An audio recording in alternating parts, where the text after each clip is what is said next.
మొట్టమొదట ఇక్కడ చాలామందికి బహుశా పరిచయం ఉన్నప్పటికీ నేను మళ్ళీ పునఃపరిచయం చేసుకోలేమో అనిపించింది నాకు. నేను Hindus for plurality and equality సంస్థ ప్రధాన కార్యదర్శిని, జయభారత్ సంస్థ జాతీయ ప్రధాన కార్యదర్శిని,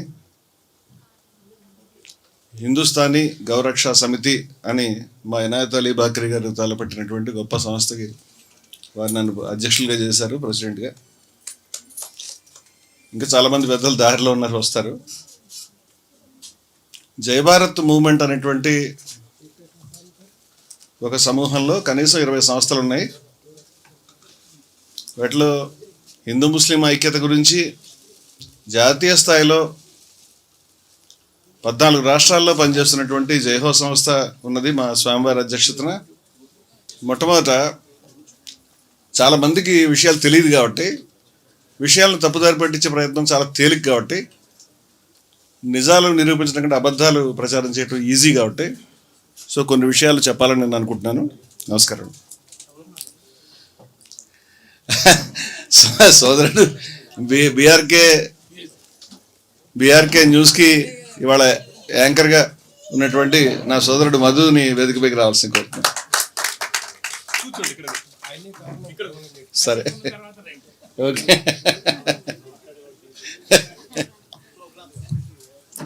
మిత్రులారా, కొన్ని విషయాలు మీ ముందు ఉంచాలని నేను అనుకుంటున్నాను. గత 40-45 సంవత్సరాల నుంచి నేను ఉద్యమాల్లో ఉన్నటువంటి వాడిని. హిందూ ముస్లిం ఐక్యత గురించి, అనేక విలువల గురించి, అసమానత్వాలకు వ్యతిరేకంగా, కుల నిర్మూలన కోసం, సమాజంలో సామరస్యం కోసం అనేక ఉద్యమాలలో నేను పాల్గొన్నటువంటి వ్యక్తిని. ముఖ్యంగా 2000 సంవత్సరంలో విజయ విహారం ప్రారంభమైనప్పుడు, అంటే ఇవాళ నన్ను ఎవరైనా యాంకరు అడిగిన ప్రశ్నకి ఒక జవాబు చెప్పాను. మీరు హిందువా అంటే, నేను Hindus for plurality and equality సంస్థ ప్రధాన కార్యదర్శిని. నేను పుట్టినప్పుడు హిందువుని, హిందూగానే జీవిస్తున్నాను, చివరి శ్వాస వరకు హిందూగానే ఉంటాను. ఎందుకంటే ఏ ధర్మంలో మేము జన్మించామో, ఏ ధర్మాన్ని అనుసరిస్తున్నాము, బహుశా ఈ ధర్మాన్నిలో నేను జన్మించకపోయి ఉంటే కూడా నేను హిందూగా ఉండేవాడిని అనుకుంటున్నాను. ఎందుకంటే ప్రపంచంలో ఏ ధర్మం చెప్పనటువంటి అత్యంత గొప్ప విషయాల్ని మా ధర్మం చెప్పింది. అత్యంత ప్రాచీనమైన సమున్నతమైనటువంటి విలువల్ని మాకు ప్రబోధించింది. మా వ్యక్తిత్వం, మా ఆలోచన హిందూ విలువలతో నిండి ఉన్నాయి. అందువల్ల నేనేమని చెప్తున్నానంటే, ప్రతి మతం కూడా మనిషిని దేవునికి విధేయునిగా ఉండమనో, భయపడుతూ ఉండమనో మర్యాదన చెప్పిందేమో కానీ, మా మతం మనిషిని దేవుడిగా ఎలా మారవచ్చో, దేవునిగా ఎలా తనను గుర్తించుకోవచ్చో, దైవత్వాన్ని ఎట్లా సాక్షాత్కరించుకోవచ్చో చెప్పింది. ప్రపంచంలో ఎవరు చెప్పలేదు ఇక్కడ దాకా. మా మతంలో ఉన్న విశిష్టతలు ప్రపంచంలో ఎక్కడ లేదు. అందుచేత మేము హిందువులుగా ఉంటాం, హిందూ విలువల కోసం ప్రాణాలు ఇవ్వడానికి సిద్ధంగా ఉంటాం. అదే మిత్రులారా, విజయ విహారం అనేటువంటి పత్రిక ఈ జనరేషన్లో చాలామంది కొత్త పిల్లలకి తెలియదు. కానీ ఈ రోజుకి విజయ విహారం అనేటువంటి పత్రిక ఒక వైబ్రేషన్. ఈ రోజుకి విజయ విహారం పత్రిక యొక్క పాఠకులు మమ్మల్ని ఏడాదికి 365 రోజులు ఎవరో ఒకళ్ళు దాన్ని తలుచుకుంటూ మాట్లాడుతూనే ఉంటారు. ఆ పత్రిక గురించి నేను కొన్ని మాటలు చెప్పే ముందు కొన్ని విషయాలు చెప్పేదంటే, ఆ పత్రిక మొట్టమొదటి సంచిక నుంచి చిట్ట చివరి సంచిక దాకా ఇవాళ మేము ఏం మాట్లాడుతున్నాం అదే విలువలకు కట్టుబడిందని చెప్తున్నాను. మొట్టమొదటి సంచికలో దాశరథి రంగాచార్యులు, శ్రీమాన్ దాశరథి రంగాచార్యులు వారి వాళ్ళు లేరు. దాశరథి రంగాచార్యుల వారి యొక్క రచన ఉపనిషత్తుల అమృత సందేశం అనేటువంటిది సీరియలైజ్ చేశాం మేము ఫ్రమ్ ద డే 1. ఎంతమంది మహనీయుల యొక్క ఇంటర్వ్యూలు, ప్రబోధాలు ఆ పత్రికలో వచ్చినాయంటే, రామకృష్ణ మిషన్ మీద స్పెషల్ ఇష్యూ చేశాం, స్వామి పరమార్థానందను ఇంటర్వ్యూ చేశాం. ఇవాళ విషయం కాదు, 2000 సంవత్సరం విషయం చెప్తున్నాను. శ్రీ నారాయణ గురు, స్వామి దయానంద సరస్వతి, శ్రీ రామానుజులు, ఆదిశంకరులు, రమణ మహర్షి, ఎంతమంది గురించి ఆ పత్రికలో విస్తారంగా వచ్చిందంటే, చాలా విస్తారంగా. బహుశా ఆ పత్రిక చాటినంత గొప్పగా మరెవరు చాటలేదేమో అన్నంత గొప్పగా ఆ పత్రిక అనేక విషయాలపైన పనిచేసింది. కుల సమానత్వానికి వ్యతిరేకంగా పనిచేసింది, సమాజంలో అక్రమాలకు వ్యతిరేకంగా పనిచేసింది. ఇవాళకి గుర్తుపెట్టుకోదగినటువంటి అతి తీవ్రమైన భూకంపం పుట్టించే కుంభకోణాలను బయటికి తీసుకొచ్చింది.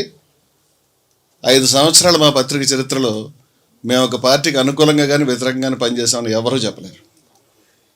ఒకే సమయంలో కాంగ్రెస్, తెలుగుదేశం, కమ్యూనిస్ట్ పార్టీలు, నక్సలైట్ పార్టీలు, ఆర్ఎస్ఎస్, బీజేపీ అందరినీ కూడా విభిన్నమైన సందర్భాల్లో మేము ప్రశ్నించడం,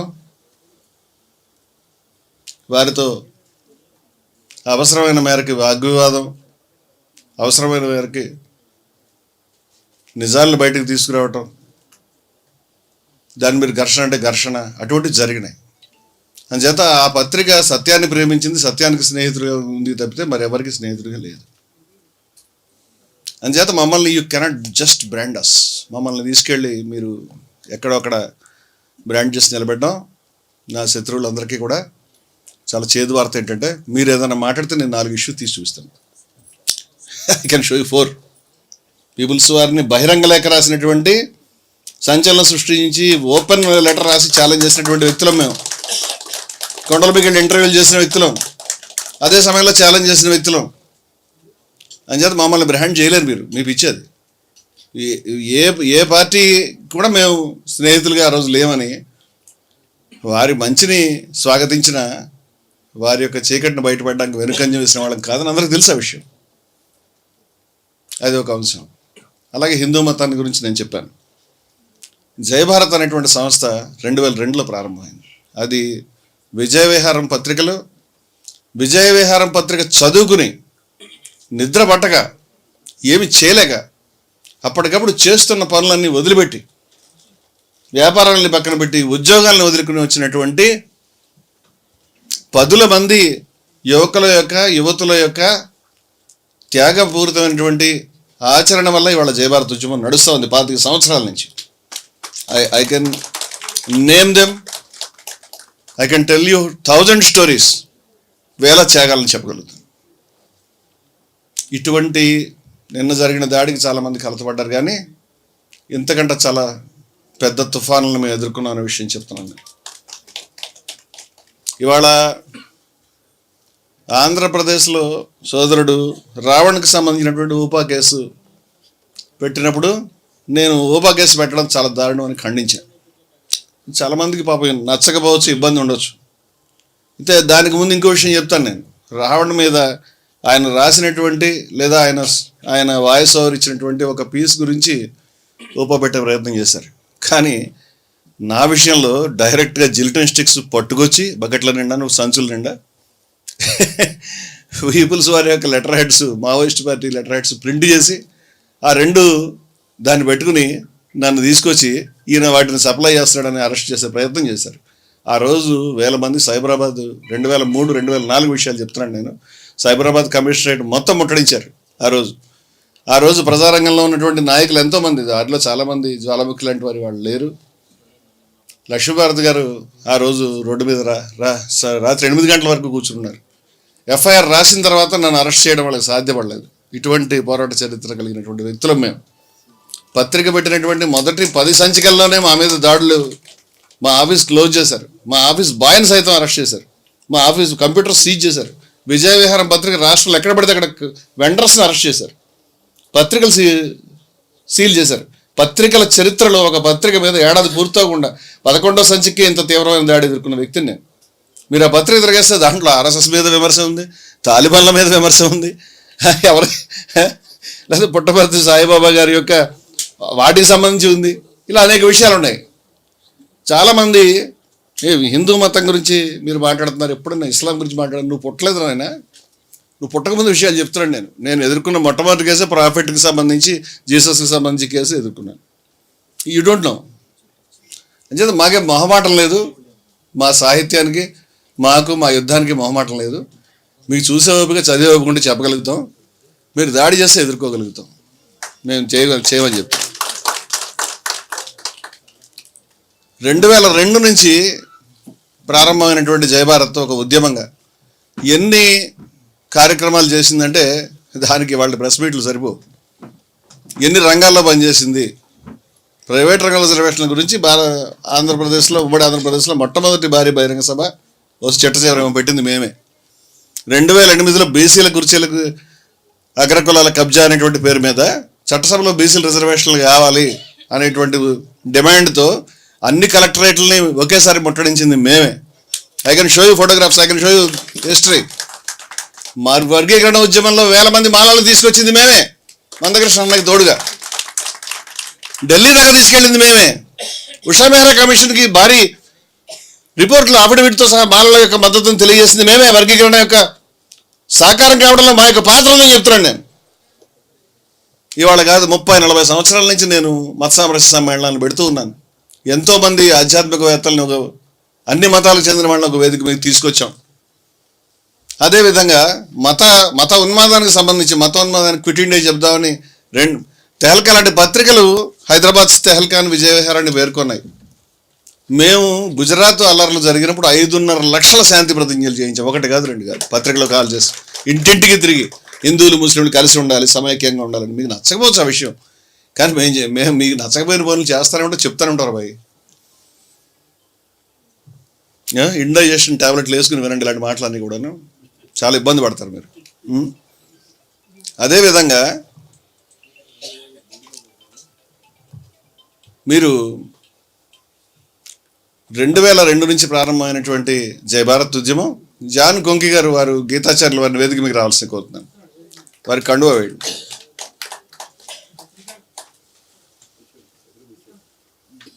జాన్ కొంకి గారు గీతాచార్యులు వారు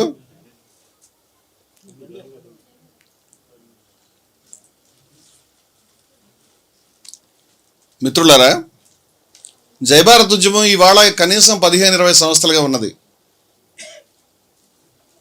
ఈరోజు జై భారత్ యొక్క సిద్ధాంతం కానీ, జై భారత్ యొక్క ఆచరణ కానీ, దళితులపైన దాడి జరిగినప్పుడు ఎన్నిసార్లు మేము ఇంటర్వ్యూన్ అయినామో, ఎన్నిసార్లు మా కార్యకర్తలు వెళ్ళినారో, ఎన్నిసార్లు మేము ఒక్కళ్ళగానే ఉన్నాము. టీకొత్తపల్లి కడప జిల్లాలో దాడి జరిగితే గ్రామాన్ని హైదరాబాద్ తీసుకొచ్చాం మేము. ఎవరు చేయలేరు ఇలాంటి వరులన్నీ కూడా. ఎన్ని భూ పోరాటాల్లో మేము పాల్గొన్నాము, ఎన్ని చోట్ల మేము పంచినటువంటి భూములు ఉన్నాయో అవి ఏ విధంగా సువ్యవస్థితంగా ఇప్పటికి కూడా ఆ యొక్క పేదల రైతుల చేతిలో ఉన్నాయో, ఎన్నిసార్లు జై భారత్ కార్యకర్తలు అరెస్ట్ అయినారు, ఎన్ని సంఘటనలు పాల్గొన్నారు, మనం చెప్పలేము ఆ విషయాన్ని. ఎందుకంటే ఆ రోజు మేము చేసిన యుద్ధంలో మాకు స్నేహితులు లేరు కాబట్టి మా గురించి పెద్దగా ప్రచారం లేదు, మేము ప్రచారాలను పట్టించుకుని పనిచేయలేదు. ఇవాళ జై భారత్ సంస్థలు 14 రాష్ట్రాల్లో పనిచేస్తున్నాయి. మా సంస్థ జైహో యొక్క మహాసభ నవంబర్లో జరిగినప్పుడు కాశ్మీర్ నుంచి, ఢిల్లీ నుంచి, బీహార్ నుంచి, తమిళనాడు నుంచి, కేరళ నుంచి 14 రాష్ట్రాల నుంచి ప్రతినిధులు వచ్చారు. అటువంటి నిర్మాణం చేస్తూ ఉన్నాం మేము. అదేవిధంగా హిందూ మతాన్ని చిరుకుమూర్తి గారిని, కవి, పాత్రికేయులు, ఉద్యమకారులు వారిని వేదిక మీకు రావాల్సి కోరు.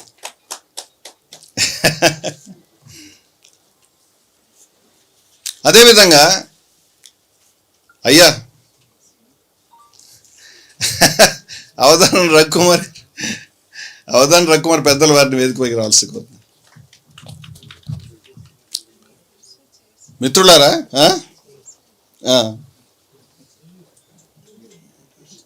రాజిరెడ్డి గారు మీ పైన కూర్చోండి.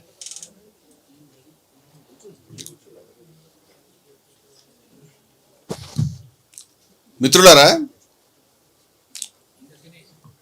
ఇది మేము హిందూ మతానికి సంబంధించి Hindus for plurality and equality సంస్థ కానివ్వండి, అన్నమయ్య కళాక్షేత్రం కానివ్వండి, చేస్తున్నటువంటి వర్క్ ఇవాళ 2 తెలుగు రాష్ట్రాల్లో కానీ బయట రాష్ట్రాల్లో ఏదైనా ఒక హిందూ సంస్థ చేస్తోందా అని సవాల్ చేసి అడుగుతున్నాను నేను.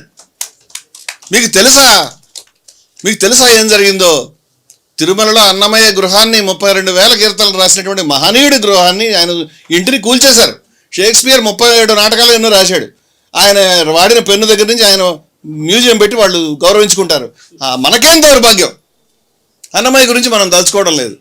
అన్నమయ్యకి సంబంధించి అన్నమయ్య ఇల్లు మళ్ళీ యథాతథ స్థానంలో కట్టాలి అనేటువంటి ఉద్యమాన్ని టేకప్ చేసి దానికి సంబంధించి 11.5 లక్షల భక్తుల సంతకాలు పెట్టించుకున్నాం మేము 3 నెలల కాలంలో. మరి మేము హిందూ సంస్థలం అని చెప్పేవాళ్ళు ఎవరు కనిపించలేదు మాకు ఎప్పుడూను. కొంతమంది మా మీద ఫిజికల్ దాడి కూడా చేశారు ఆ రోజుల్లో. అది మీ చరిత్ర. అన్నమయ్య గృహసాధన సమితికి సంబంధించి స్వామివారి అధ్యక్షులుగా 11.5 లక్షల భక్తుల సంతకాలు మేము చేయించిన తర్వాత మరి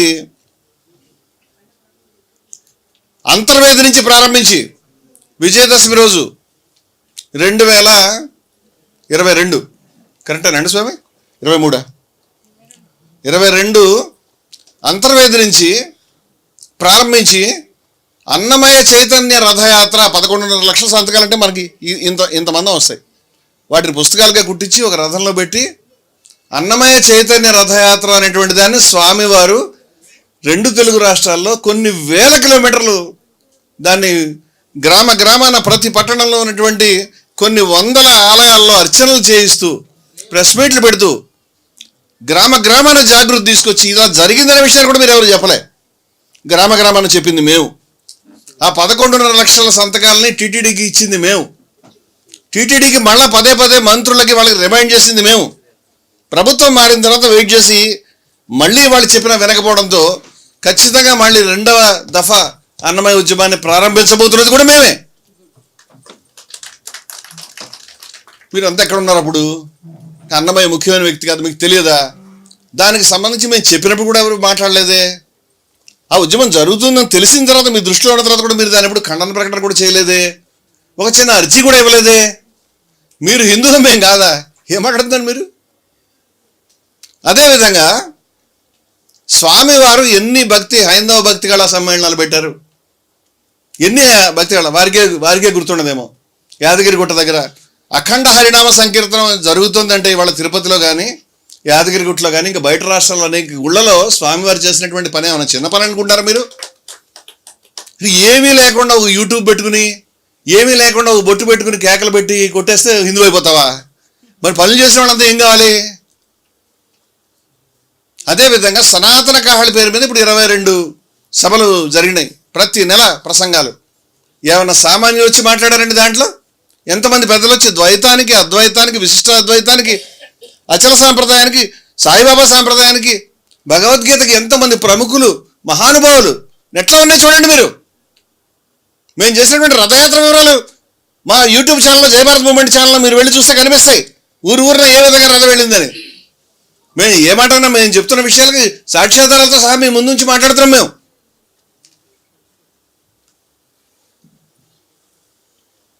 సనాతన కాహళి పేరు మీద ఒక సెక్షన్తో సంబంధం లేకుండా మేము ప్రసంగాలు వాస్తవం కాదా?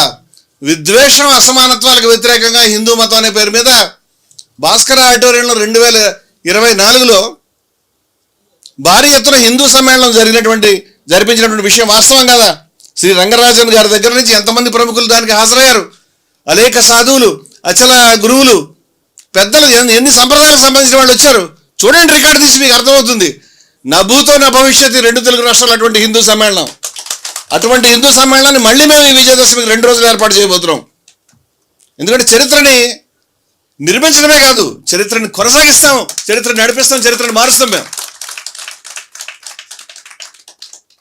ఇటువంటి పనులు చేస్తున్నటువంటి సంస్థ స్వామివారి మీద చిలుకూరు బాలాజీ టెంపుల్లో ధూర్తులు, ఇగో నీలాంటి ధూర్తులే నిన్న చేసినాడు. అటువంటి నీచులు స్వామివారి రంగరాజన్ గారి మీద పూజ్యులు, ఎవరైనా శత్రువులు మిత్రులు సైతం నమస్కరించి తల వంచేటువంటి మహానుభావుడైన ఆయన పైన భౌతిక దాడికి పాల్పడినప్పుడు మా సంస్థలు అక్కడికి వెళ్ళి మాట్లాడటమే కాకుండా మరి ఎల్బీ నగర్లో వేదనాదం శాంతివాదం అనే పేరు మీద అద్భుతమైనటువంటి వేద సూక్తాలు అవన్నీ ఉన్నాయని కూడా మీకు తెలియదు. గొప్ప గొప్ప నాసదే సూక్తం కానివ్వండి, మధు సూక్తం కానివ్వండి, సృష్టి సూక్తం, అన్ని సూక్తాలని కూడా చక్కగా దానిపైన ఒక చక్కటి లిస్టు వేసుకుని పండితుల్ని రప్పించి వేదనాదం శాంతివాదం అనే పేరు మీద అద్భుతమైన కార్యక్రమం మేము చేసాం. ఈ సమాజానికి ఇవాళ ధార్మికమైనటువంటి గొప్ప విలువలు అందాలి అనే పట్టుదలతో మేము పనిచేస్తాం. మీరు చేశారా? అంటే అవతల వాళ్ళని తిడుతూ కూర్చుంటే, దాడులు చేస్తూ కూర్చుంటే అది హిందూ మతాన్ని రక్షణ మీరు అనుకుంటున్నారు. హిందూ మతం యొక్క పరువు తీయడం మీరు చేసే పని. మీకు హిందూ విలువలు అర్థం కాలే. ఇప్పుడు నేను సబ్జెక్ట్లోకి వస్తాను.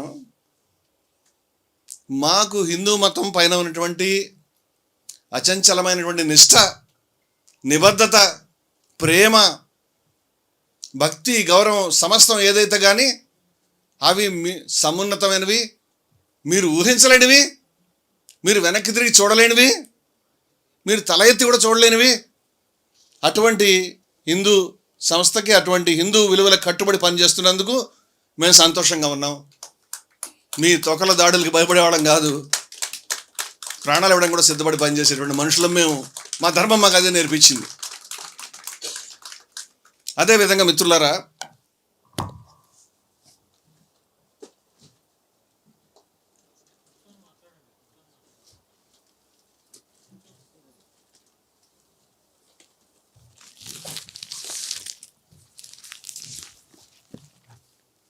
నిన్న జరిగినటువంటి బీఆర్కే న్యూస్లో, సోదరుడు మధు ఇక్కడే ఉన్నాడు, నిన్న బీఆర్కే న్యూస్లో జరిగినటువంటి దాని యొక్క నిజాల గురించి నేను చెప్పాలి. అది అందరి ముందు స్పష్టంగా you can just go and browse. మీరు మీ సెల్ ఫోన్లో తీస్తే కనిపించేటువంటి విషయాలు ఇవన్నీ.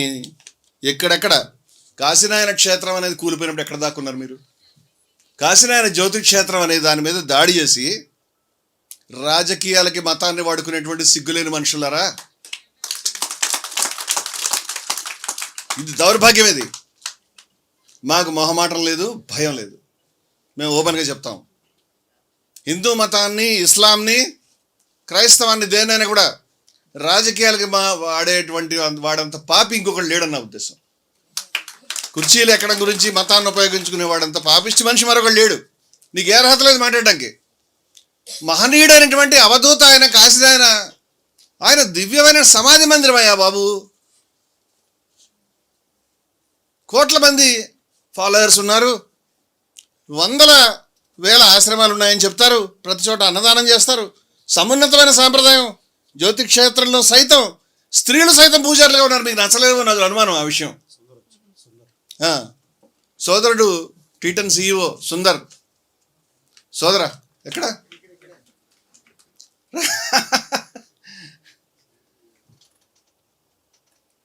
జ్యోతి క్షేత్రం మీద కూల్చివేతలు చేస్తారా మీరు? మీకు అసలు అక్కడికి బుల్డోజర్ పంపించడానికి ఒళ్ళు తెలుస్తుందా మీకు అసలు? మీ ప్రభుత్వాలకి ఈ తల ఇట్లా ఇట్లా ఊపుతూ నేను అన్అపాలజెటిక్ సనాతన అంటే చెప్తే సరిపోతుందా? కళ్ళు మూసుకుని, కళ్ళు రెపరెపలాడించుకుంటూ. మీ మంత్రివర్గంలో బుల్డోజర్లు జ్యోతి క్షేత్రాన్ని కూలగొట్టాయి. అక్కడికి వెళ్ళొద్దు. ఇది మన ప్రభుత్వమే, మీరు మాట్లాడకండి అని ఆయనకి ఎన్ని ఫోన్లు వచ్చి అడగండి. ఎంత ఒత్తిడి ఎదుర్కొన్నాడు అడగండి. మీ ప్రభుత్వం అధికారంలో ఉన్న దగ్గర హిందువులకు ఏ కష్టం వచ్చినా ఎవడు మాట్లాడు. మీ ప్రభుత్వం కాకపోతే నాన్న అల్లరి చేస్తారు. అదే కదా మీ పాలసీ. ఇవాళ కడప జిల్లాలో మరి జ్యోతి క్షేత్రం మీద జరిగినప్పుడు మరి గొప్ప సాహసంతో స్వామివారు, అన్నమయ్య కళాక్షేత్ర పీఠాధిపతి స్వామివారు, అదేవిధంగా నారాయణమ్మ గారు, అదేవిధంగా స్వామి అమృతానంద గారు, ఎంతమంది స్వాములు వెళ్ళారు మన దగ్గర నుంచి. Hindus for plurality and equality కార్యకర్తలు, అన్నమయ్య కళాక్షేత్రం పీఠాధి కార్యకర్తలు జ్యోతి క్షేత్రానికి వెళ్ళినప్పుడు ఒక భూకంపం మాదిరిగా ఆ వీడియోలు ఇప్పటికి కూడా మనకి అవైలబుల్గా ఉన్నాయి. ఆ రోజు మీరు గడగడలాడారు. మేము కడప జిల్లా కలెక్టరేట్ని ముట్టడించాం. స్వామి అవధూత కాశీనాయన గారి సాంప్రదాయంలోనే అక్కడ అన్నదానం చేశాం. మరేం చేయలే, ధర్నా చేయలే. స్వామివారు బాధపడతారు. కళ్ళు తెరుచుకోవాలి ప్రభుత్వానికని అన్నదానం చేసి అక్కడ మహాసారి ఇచ్చాం లోపల. వెంటనే ప్రభుత్వం దిగొచ్చి ఆ శాఖ ఎవరి చేతిలో ఉందో ఆ అన్అపాలజెటిక్ సనాతన ఇప్పటిదాకా ఒక మాట మాట్లాడలే. కానీ లోకేష్ గారు మేము మళ్ళీ కడతామండి అని చెప్పి, తప్పు అయింది అని చెప్పి మళ్ళీ కట్టడం ప్రారంభించారు. నేను అడుగుతున్న విషయం ఏంటంటే, ఆ యొక్క దివ్యక్షేత్రాన్ని నిర్మాణం చేసినటువంటి వాళ్ళు మీలాంటి వారే బాబు. కోట్ల విజయభాస్కర్ రెడ్డి గారు, ఇంకా చాలామంది ఎంపీలు, ఎమ్మెల్యేలు, మహానుభావులు, ముఖ్యమంత్రులుగా, కేంద్ర మంత్రులుగా పనిచేసిన వారు. ఆ అవధూత గారు ఏం అడగలేదు. ఆయన గోచిపెట్టి తిరుగుతాడు. ఆయనకి ఏ రకమైనటువంటి ఈ భూమి మీద ఏ సంపదలు కావాలని కోరుకునే వాళ్ళు కాదు కదా వాళ్ళు. ఆ మహానుభావుడు అక్కడ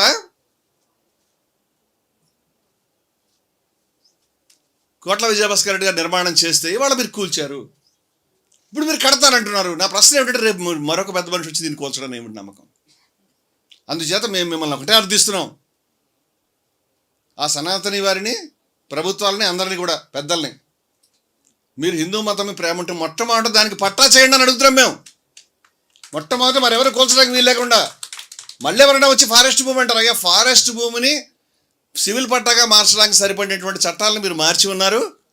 దానికి 1-2 రెట్లు అవసరం అవుతాయి, 3 రెట్లు అవసరం అవుతాయి. తమరు ప్రభుత్వ భూమిని దేన్నో ఇప్పించి ఆ మహనీయుడి యొక్క సమాధి, కోట్ల మంది హిందువుల యొక్క మహనీయుడు ఎవరైతే ఉన్నారో ఆయన సమాధికి ఎటువంటి ఆటంకం కలగకుండా దయ ఉంచి పట్టా చేయండి అని అడిగాం. దాని గురించి ఇవాళ కట్టుబడి ఉన్నాం. ఇప్పుడు మీరు నిర్మాణాలు అరకొరగా చేస్తున్నారు, అది పూర్తి కాలేదు. ఎప్పటికవుతాయో తెలియదు. మీకు చిత్తశుద్ధి ఉంటే పూర్తవుతాయి. కూల్చిన ఇప్పటికి కూడా మాకు తెలిసి గ్రౌండ్ రియాలిటీ మాకు తెలుసు. ఆ మహనీయుడి యొక్క సాంప్రదాయంలో ఉండేటువంటి ఆంజనేయ స్వామి లాంటి మహనీయులు మా దగ్గరకు వచ్చి సనాతన కాలంలో మాట్లాడి ఉన్నారు.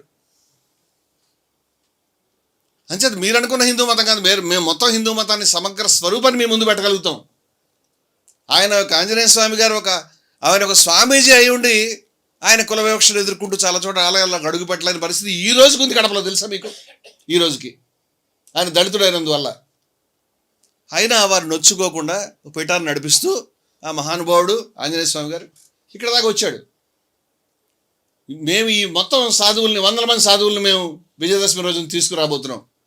హిందూ మతం అంటే ఏమిటో, హిందూ విలువలు అంటే ఏమిటో, వాటిని ఏ విధంగా నడుచుకోవాలో, ఏ విధంగా సాక్షాత్కరించుకోవాలో చెప్పాలి కదా. మీ రుబాబే నడిస్తే మీరు చెప్పిందే హిందూ మతం అయితే చాలా నష్టం వస్తుంది, మానవ జాతికే నష్టం అది. అందువల్ల దాన్ని చేయమని మేము అడుగుతా ఉన్నాం. అప్పుడు ఈ సంస్థలు, ఈ యూట్యూబర్లే మహానుభావులు, యూట్యూబర్లే మహర్షులు, యూట్యూబర్లే ప్రవచనకారులు, యూట్యూబర్లే తత్వవేత్తలు అయిపోయారు. ఇప్పుడు ఒక యూట్యూబ్ ఛానల్ ఓపెన్ చేస్తే చాలు, ఎవరినైనా తిట్టచ్చు, ఎవరినైనా బెదిరించవచ్చు.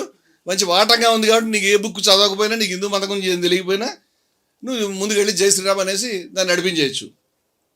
ఇప్పుడు జై శ్రీరామ్ అంటే హిందూ మతానికి అది మాత్రమే హిందూ మతం అంటే మాకు అభ్యంతరం ఉంది.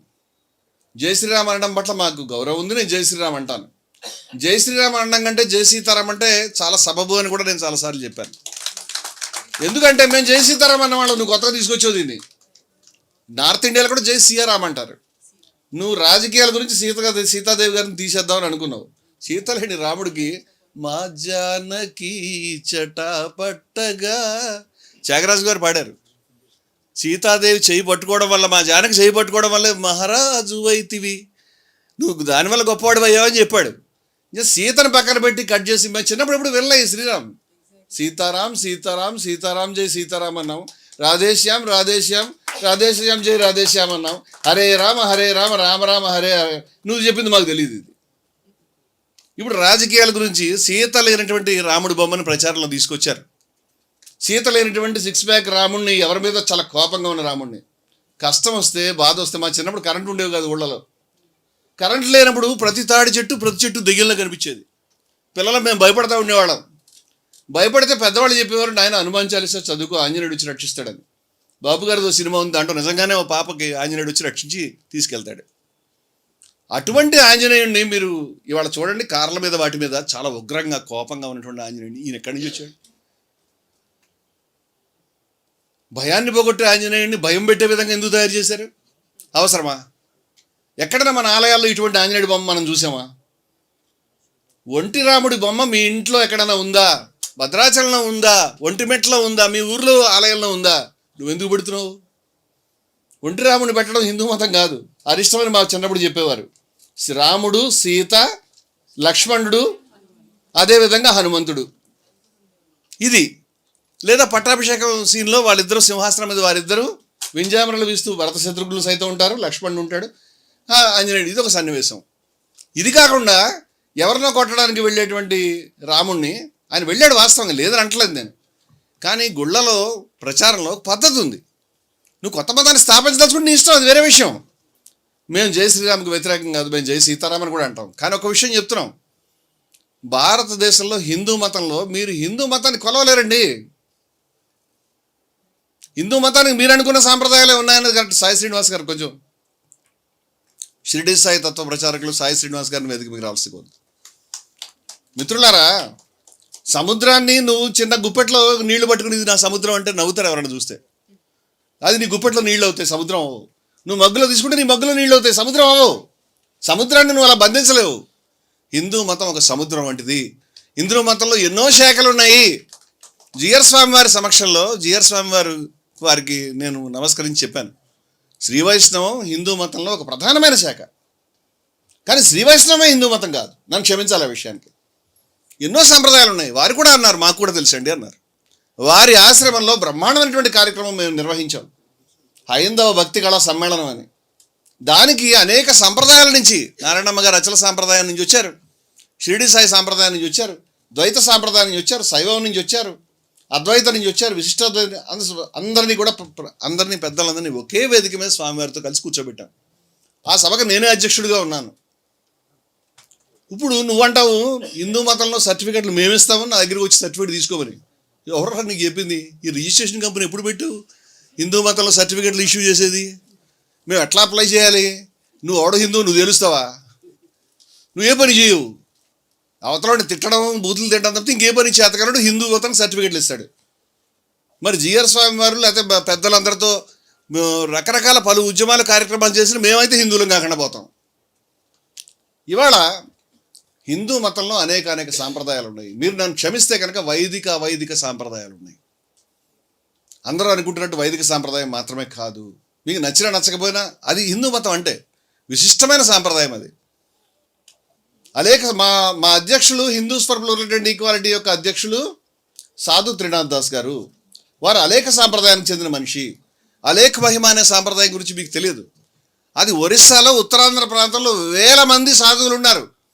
క్రింది కులాలకు చెందినటువంటి వాళ్ళు, షెడ్యూల్ ట్రైబ్స్, అలాగే క్రింది కులాల ఎస్సీబీసీ కమ్యూనిటీస్ నుంచి వచ్చినటువంటి అనేక మంది సాధువులు ఆ ఉద్యమాన్ని ఎంత గొప్పగా, భారతదేశంలో ఇంత కఠినంగా, ఇంత స్పష్టంగా కొన్ని కఠినమైన నియమాలకి కట్టుబడి నిబద్ధులై నడిపిస్తున్నటువంటిది ఎవరు లేరనుకుంటాను నేను వాళ్ళకి పోటీ. అటువంటి సంప్రదాయం అది. మా అధ్యక్షుల వారు 45 సంవత్సరాలు సన్యాసిగా గోచి పెట్టుకుని ఊరూరా భిక్షాటన మీద తిరిగారు. స్కూల్ కూడా వెళ్ళలేదు ఆయన. స్కూల్లో జాయిన్ కాలేదు. వారి మాతృభాష ఒరిస్సా. వారి స్కూల్లో జాయిన్ కాలేదు. వారి గురువుకి చిన్నప్పుడే తల్లిదండ్రులు ఇచ్చేశారు ఆయన్ని. ఆ గురువు వెంబడి ఆయన భిక్షాపాత్రతో తిరిగారు. భిక్ష బాగానే పెడుతున్నారు కదా అని మళ్ళీ మనం కూర్చోవడానికి వీల్లేదు, అక్కడ ఉండడానికి వీల్లేదు, ఆ ఇంట్లోకి రావడానికి వీల్లేదు, రోడ్డు మీద నిలబడాలి. అక్కడి నుంచి మళ్ళీ హాఫ్ డేకి ఇంకో ఊరు వెళ్ళాలి. ఆ విధంగా సంచారమైనటువంటి జీవితం. వాళ్ళు కులానికి వ్యతిరేకం, అసమానత్వానికి వ్యతిరేకం. మీరు నన్ను క్షమిస్తే వాళ్ళు విగ్రహారాధన చేయరు, వాళ్ళు రాముడిని కృష్ణుడిని పూజించరు. ఏం చేయాలి? పంపించేద్దాం, హిందువులు కాదని చెప్దామా? వాళ్ళు యజ్ఞయాగాలు చేస్తారు, ఉపనిషత్తులు మాట్లాడతారే. వాళ్ళకు ఒక సాంప్రదాయం, బోధనలు ఉన్నాయే. వారి సాంప్రదాయాల్ని, బోధనల్ని చివరికి పార్లమెంట్ హౌస్లో కూడా పెట్టారని చెప్తారు. అటువంటి భీమభోయి యొక్క బోధనల్ని, అలేఖ స్వామి యొక్క బోధనల్ని ఎన్ని సంప్రదాయాల గురించి చెప్పమంటారు? అలేఖ సాంప్రదాయం, దీని పౌరాణ హిందూ మతం అంటాం. మీకు తెలిసినటువంటి హిందూ మతం ఏదైతే ఉందో, వేదం తర్వాత ఉపనిషత్తు తర్వాత పురాణాలు వచ్చినాయి. వేదంలో పురాణ పాత్రలు కనిపించవు. అది ఒక పద్ధతిగా జరిగిన విషయాలు కాబట్టి. అందువల్ల ఇవాళ భారతదేశంలోని అనేక సాంప్రదాయాలు, నేను ఇందాక అలేఖ సాంప్రదాయం చెప్పాను. అచల సాంప్రదాయంలో విగ్రహారాధనకి ప్రాధాన్యత లేదు. అయ్యవైకుంఠాలు కేరళలో ఉంటారు, విగ్రహారాధనకి ప్రాధాన్యత లేదు. వారికి వేరే సాంప్రదాయం. మహానుభావాలు వేరే చోట ఉంటారు, వారి దగ్గర లేదు. ఆర్య సమాజీయులు, దయానంద సరస్వతి కంటే పెద్దవాడు అయినావా? ఆయన విగ్రహారాధనకు వ్యతిరేకం. రాముడు కృష్ణుడు మహా అయితే పెద్ద దేవుళ్ళు అయి ఉంటారు, కానీ వాళ్ళు రాజులై ఉంటారు, దేవుళ్ళు ఎలా అవుతారని అడిగాడు ఆయన. నేను రాశాను, ఆయన చెప్తే. ఆయన అభిప్రాయం అది. నీకు నచ్చినా నచ్చకపోయినా, నీకు నచ్చకపోతే నచ్చలేదని చెప్పండి. దాని గురించి ఆయన హిందూ కాదు చెప్పడం నువ్వెలా సరిపోతావు? హిందూ మతం కష్టంలో ఉన్నప్పుడు మొత్తం హిందూ మతాన్ని పునరుద్ధరించి కులాన్ని బద్దలు కొట్టి మహనీయుడు ఆయన దయానంద సరస్వతి విషం పెట్టి చంపేశారు బ్రాహ్మణులు. నీకు తెలీదు. ఇప్పుడు వచ్చి నీ ప్రమాణాల ప్రకారం నువ్వు హిందువు కాదు, ఈయన చెప్తాడు. ఈ జై శ్రీరామ్ అనాలి, ఇంకోటి ఎదురు చేయాలి, ఈయన వెనకాల ఉండాలి, ఈయనలాగే మొత్తం క్రైస్తవులను ముస్లింలను బూతులు తిట్టాలి, అప్పుడు హిందూ సర్టిఫికేట్ ఈయన ఇస్తాడు. ఎక్కడి నుంచి వచ్చారు నువ్వు? ఎప్పటి నుంచి మొదలుపెట్టావు ఈ దుకాణం? మీ దుకాణాలు మూసేయండి, మీ దుకాణాలు మూసేయండి చెప్తున్నాడు నేను. You can't run. నీ సర్టిఫికేట్ల గురించి నువ్వు మాట్లాడుతున్నావు. ఆర్య సమాజీయులు, బ్రహ్మ సమాజ్, రాజరామోహన్ రాయ్ గారు, వాళ్ళు హిందువులు కాదండి, వాళ్ళు కూడా విగ్రహారాధన చేయరండి. ఎంతమంది పేర్లు చెప్పమంటారు? మీకు ఎంతమంది పేర్లు చెప్పమంటారు? అనేక సాంప్రదాయాలు ఉన్నాయి. పోనీ ప్రధానమైన సాంప్రదాయాలు ద్వైతము, అద్వైతము, విశిష్టాద్వైతము, అది కాకుండా తంత్ర ఉన్నది. చిన్నమస్త దేవతను పూజించేవాళ్ళు ఉన్నారు. తెలియదు నీకు ఇవన్నీ కూడా.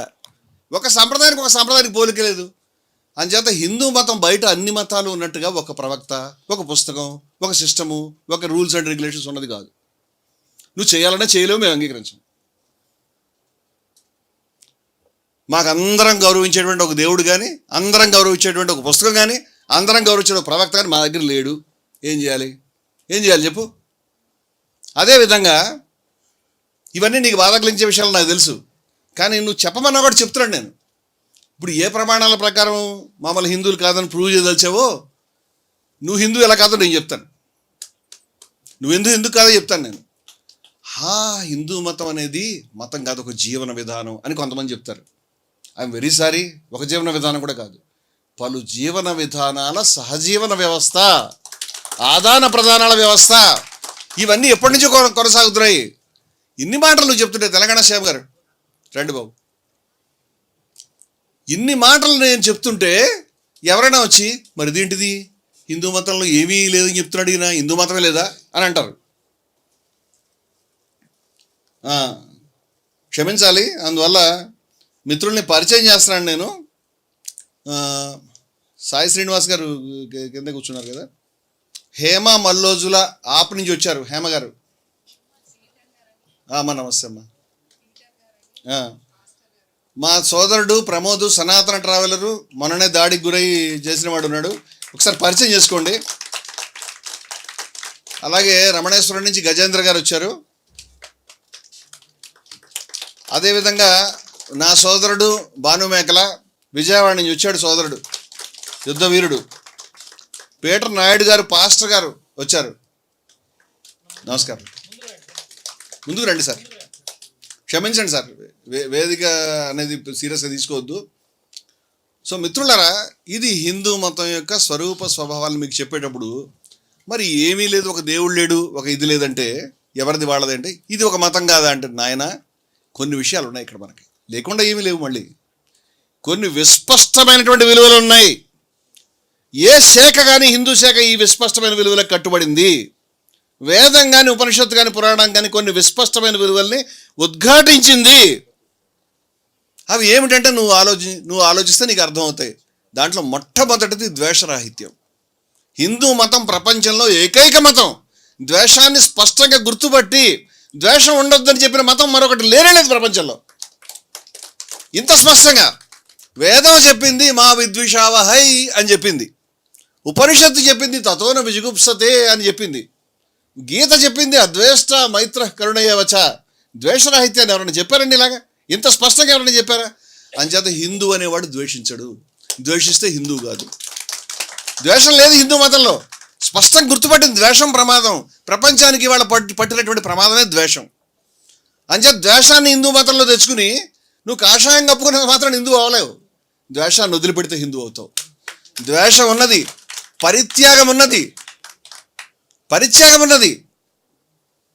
ఈశావాస్యమిదం సర్వం యత్కించిత్ జగత్యాం జగత్తేన త్యక్తేన. త్యక్తే అంటే పరిత్యజించడం, దాన్ని వదిలిపెట్టు. తేన త్యక్తేన అని చెప్పారు. అందుచేత పరిత్యాగం ఉన్నది, నిర్మోహత్వం ఉన్నది, కరుణ ఉన్నది, ప్రేమ ఉన్నది, నిబద్ధమై నిలబడడం ఉన్నది, అన్యాయానికి వ్యతిరేకంగా. తతో యుద్ధాయ యుజ్యస్వ సుఖదుఃఖే సమీకృత్వ లాభాలాభౌ జయాజయౌ. తతో యుద్ధాయ యుజ్యస్వ నైవం పాపం అవాప్స్యసి అని శ్రీకృష్ణులు వారు చెప్పారు. అనగా జయాన్ని అపజయాన్ని సమానంగా తీసుకుని అధర్మం ఏదైతే ఉందో దాని మీద పోరాడాల్సిన అవసరం ఉంది. ఫలితాన్ని ఆదించాల్సిన అవసరం లేదు. దానిచేత నువ్వు కొట్టిన చంపిన భయపడేవాళ్ళం కాదు. మేము నిష్కామ కర్మ ఏదైతే గీతా ఆచార్యులు శ్రీకృష్ణులు చెప్పారో దానికి నిబద్ధమైనటువంటి సైనికులం. మేము శ్రీకృష్ణుని సైనికులం. మా ఆచార్యుల వారు ఏం చెప్పారంటే, భయపడకు, ఫలితం నీది కాదు. కర్మణ్యేవాధికారస్తే మా ఫలేషు కదాచన. ఫలితం మీద లేదు నీకు అధికారం. ఆ మాట చూడండి, అధికారం, అథారిటీ. మీ ఇల్లు కాదు, పక్క తప్పుకో, మీ ఇంట్లో కాకుండా దాంట్లోకి వచ్చావు. ఫలితం మీద అధికారం పైనది, పైన ఉంది, అది నీ దగ్గర లేదు. అది నీకేమిటి డ్యూటీ? ఓన్లీ కర్మ. ధర్మాధర్మ విచక్షణ సంబంధించిన యుద్ధంలో యుద్ధం చేయాలి నువ్వు. అని యుద్ధం చేయకుండా ఇంటి దగ్గర కూర్చోవడానికి వీల్లేదు, నిష్క్రియక తావులేదు. ఇది హిందూ మతం అంటే. మీరు ఏ శాఖను తీసుకోండి దాంట్లో ఈ మతం. అలాగే సమానత్వం, వేదంలో చిట్ట చివరి సూక్తమే సమానత్వం. నిర్దోషమీ సమం బ్రహ్మ తస్మాత్తే బ్రహ్మణి స్థిత అని ఆ విధంగా సమానత్వానికి గీత కూడా పెద్ద ఎవరైనా సమానత్వమే. సమానత్వం ఏమిటంటే సర్వం ఈశ్వరమయమే. ప్రపంచంలో ఎవడు చెప్పలే, సర్వము ఈశ్వరమయమే. మహావాక్యాలు ఏం చెప్పినాయండి? తత్వమసి అని చెప్పినాయి, ఆయన ఆత్మ బ్రహ్మ అని చెప్పినాయి.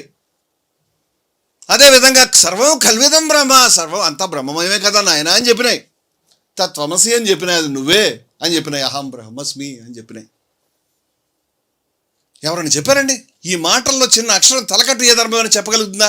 నా ధర్మం అది, నేను గర్వంతో చెప్తున్నాను. ఈ విలువలకి, ఈ ధర్మానికి మేము కట్టుబడి ఉంటాం. ఇటువంటి గొప్ప ధర్మంలో ఆ ధర్మం పేరు చెప్పుకుని దీని లక్షణాల గురించి ఏమాత్రం తెలియకుండా ఇప్పుడు నువ్వు అడుగుతున్నావు. ఓకే, నిజమే, నేను భక్తుడిని కాదు, ఏం చేయమంటావు? ఏం చేయాలి చెప్పు? నేను చెప్పలేదు ఎక్కడ, నేను ఎక్కడ చెప్పానా? నువ్వు కనిపెట్టి చెప్పాల్సిన విషయం ఏం లేదు. నేను భక్తుడిని కాదని నేను చెప్తున్నాను. నేను నాస్తికుడు కూడా కాదు. నీకు అర్థం కాదు, ఏం చేయాలి? నీ బుర్రలో ఉన్నటువంటి నీ సీసాల్లో ఏదో సీసాల్లో కూర్చోవడానికి, నన్ను పంపడానికి పాసిబుల్ కాదు. నువ్వు కూర్చోబెట్టడానికి స్టూల్ మీద ఏనుగులు కూర్చోబెట్టలేవు, ఇరిగిపోతాయి. నీ దగ్గర ఉన్నవి చిన్నవి. ఆస్తికత్వం నాస్తికత్వం కాదు, ఇంకా చాలా తత్వాలు ఉన్నాయి మా దగ్గర. నేను అజ్ఞేయవాదిని అని చెప్పాను. నాకు అద్వైతం అంటే అభిమానం అని చెప్పాను. దానికి కట్టుబడి ఉన్నా అని చెప్పాను. నువ్వెవరు నన్ను హిందూ కాదని చెప్పడానికి? నేను భక్తుడిని కాదని చెప్పాను, కానీ భక్తులపైన గౌరవం లేదని చెప్పలేదు. భక్తి సాంప్రదాయానికి భక్తుడిని అని చెప్పాను, భక్తులకి భక్తుడిని అని చెప్పాను. అనేక భక్తి సాంప్రదాయాలని, భక్తి కళా సమ్మేళనాలు మేము నిర్వహించాం. నీకేంటి బాధ? ఇంకేదో పట్టుకుని ఏదో మాట్లాడాను. మళ్ళీ చెప్తున్నాను, ఈ ఫండమెంటల్ ప్రిన్సిపల్స్ ఏవైతే ఉన్నాయో హిందూ మతంలో, విద్వేషం, అసమానత్వం, ఈ రెండు కూడా మా దగ్గర ఉండడానికి వీల్లేదు. అంచేత ఏ సూత్రమైనా, అది వేదం కావచ్చు, పురాణాలు కావచ్చు, గీత కావచ్చు, ఏదైనా కావచ్చు, హిందూ మతంలో ఏ శాస్త్రమైన స్మృతి కావచ్చు, నా అభిప్రాయం నేను చెప్తున్నాను. ద్వేషాన్ని, అసమానత్వాన్ని బోధించేటువంటి ఒక్క అక్షరాన్ని కూడా నేను అంగీకరించను. అలా అంగీకరించకుండా ఉండడానికి నాకు నా ధర్మాధికారం ఇచ్చింది. సొంత విచక్షణ ఉపయోగించుకోమని చెప్పింది. వాస్తవం చెప్పాలంటే అవేవి అక్కడ లేవు, అవేవి లేవండి. దాంట్లో సమానత్వమే ఉన్నది. కానీ నువ్వు తర్వాత రకరకాలైనటువంటి భాష్యాలు, రకరకాలైన ఆచరణలు వచ్చి వాళ్ళ హిందూ మతంలో మొత్తం కులకట్టడంలో పెట్టారు. పెద్ద పీఠాధిపతులు పెద్ద భాష్యాలు రాసినప్పుడు కులాన్ని సమర్థించారు, అసమానత్వాన్ని సమర్థించారు. వాస్తవం అది. అంచేత అసమానత్వం ఎక్కడ కనిపించినా నేను వ్యతిరేకిస్తాను, అసమానత్వాన్ని బద్దలు కొడతాను. ఎవరు అసమానత్వాన్ని హిందూ మతం పేరు మీద చెప్తూ ఉన్నారో వాళ్ళని ఖచ్చితంగా వ్యతిరేకిస్తాం మేము. అంతేకాదు, ఇది హిందూ మతంలో ఒక ఆధ్యాత్మిక ప్రజాస్వామ్య విప్లవం అని చెప్పాం. మేము చేస్తున్నటువంటి పని ఏదైతే ఉన్నదో, హిందూ మతాన్ని దాని ఒరిజినల్ విలువలకు తీసుకెళ్తున్నాం. మేము హిందూ మతాన్ని సమానత్వాన్ని తీసుకెళ్తున్నాం. మేము సమానత్వం హిందూ మతం యొక్క ఊపిరి, మేము దాన్ని పునఃస్థాపిస్తున్నాం. ఇక్కడ మీరు రాసినవన్నీ అబద్ధాలు. ఇప్పటిదాకా హిందూ మతంలో సర్వము ఈశ్వరమయమే. ఒక్క మనుషులేమిటయ్యా, సమస్త సృష్టి ఈశ్వరమయమే. లోపల బయట కూడా అదేనయ్యా. తదు అంతరస్య సర్వస్య తదు సర్వస్యాస్య బాహ్యత అని చెప్పామయ్యా మేము. తం స్త్రీ తం పుమానసి తం జాతో భవతి విశ్వతో ముఖ. అంతా పుడుతున్నావు నువ్వు, స్త్రీవి పురుషుడివి, అన్నీ నువ్వే అని చెప్పాము మేము.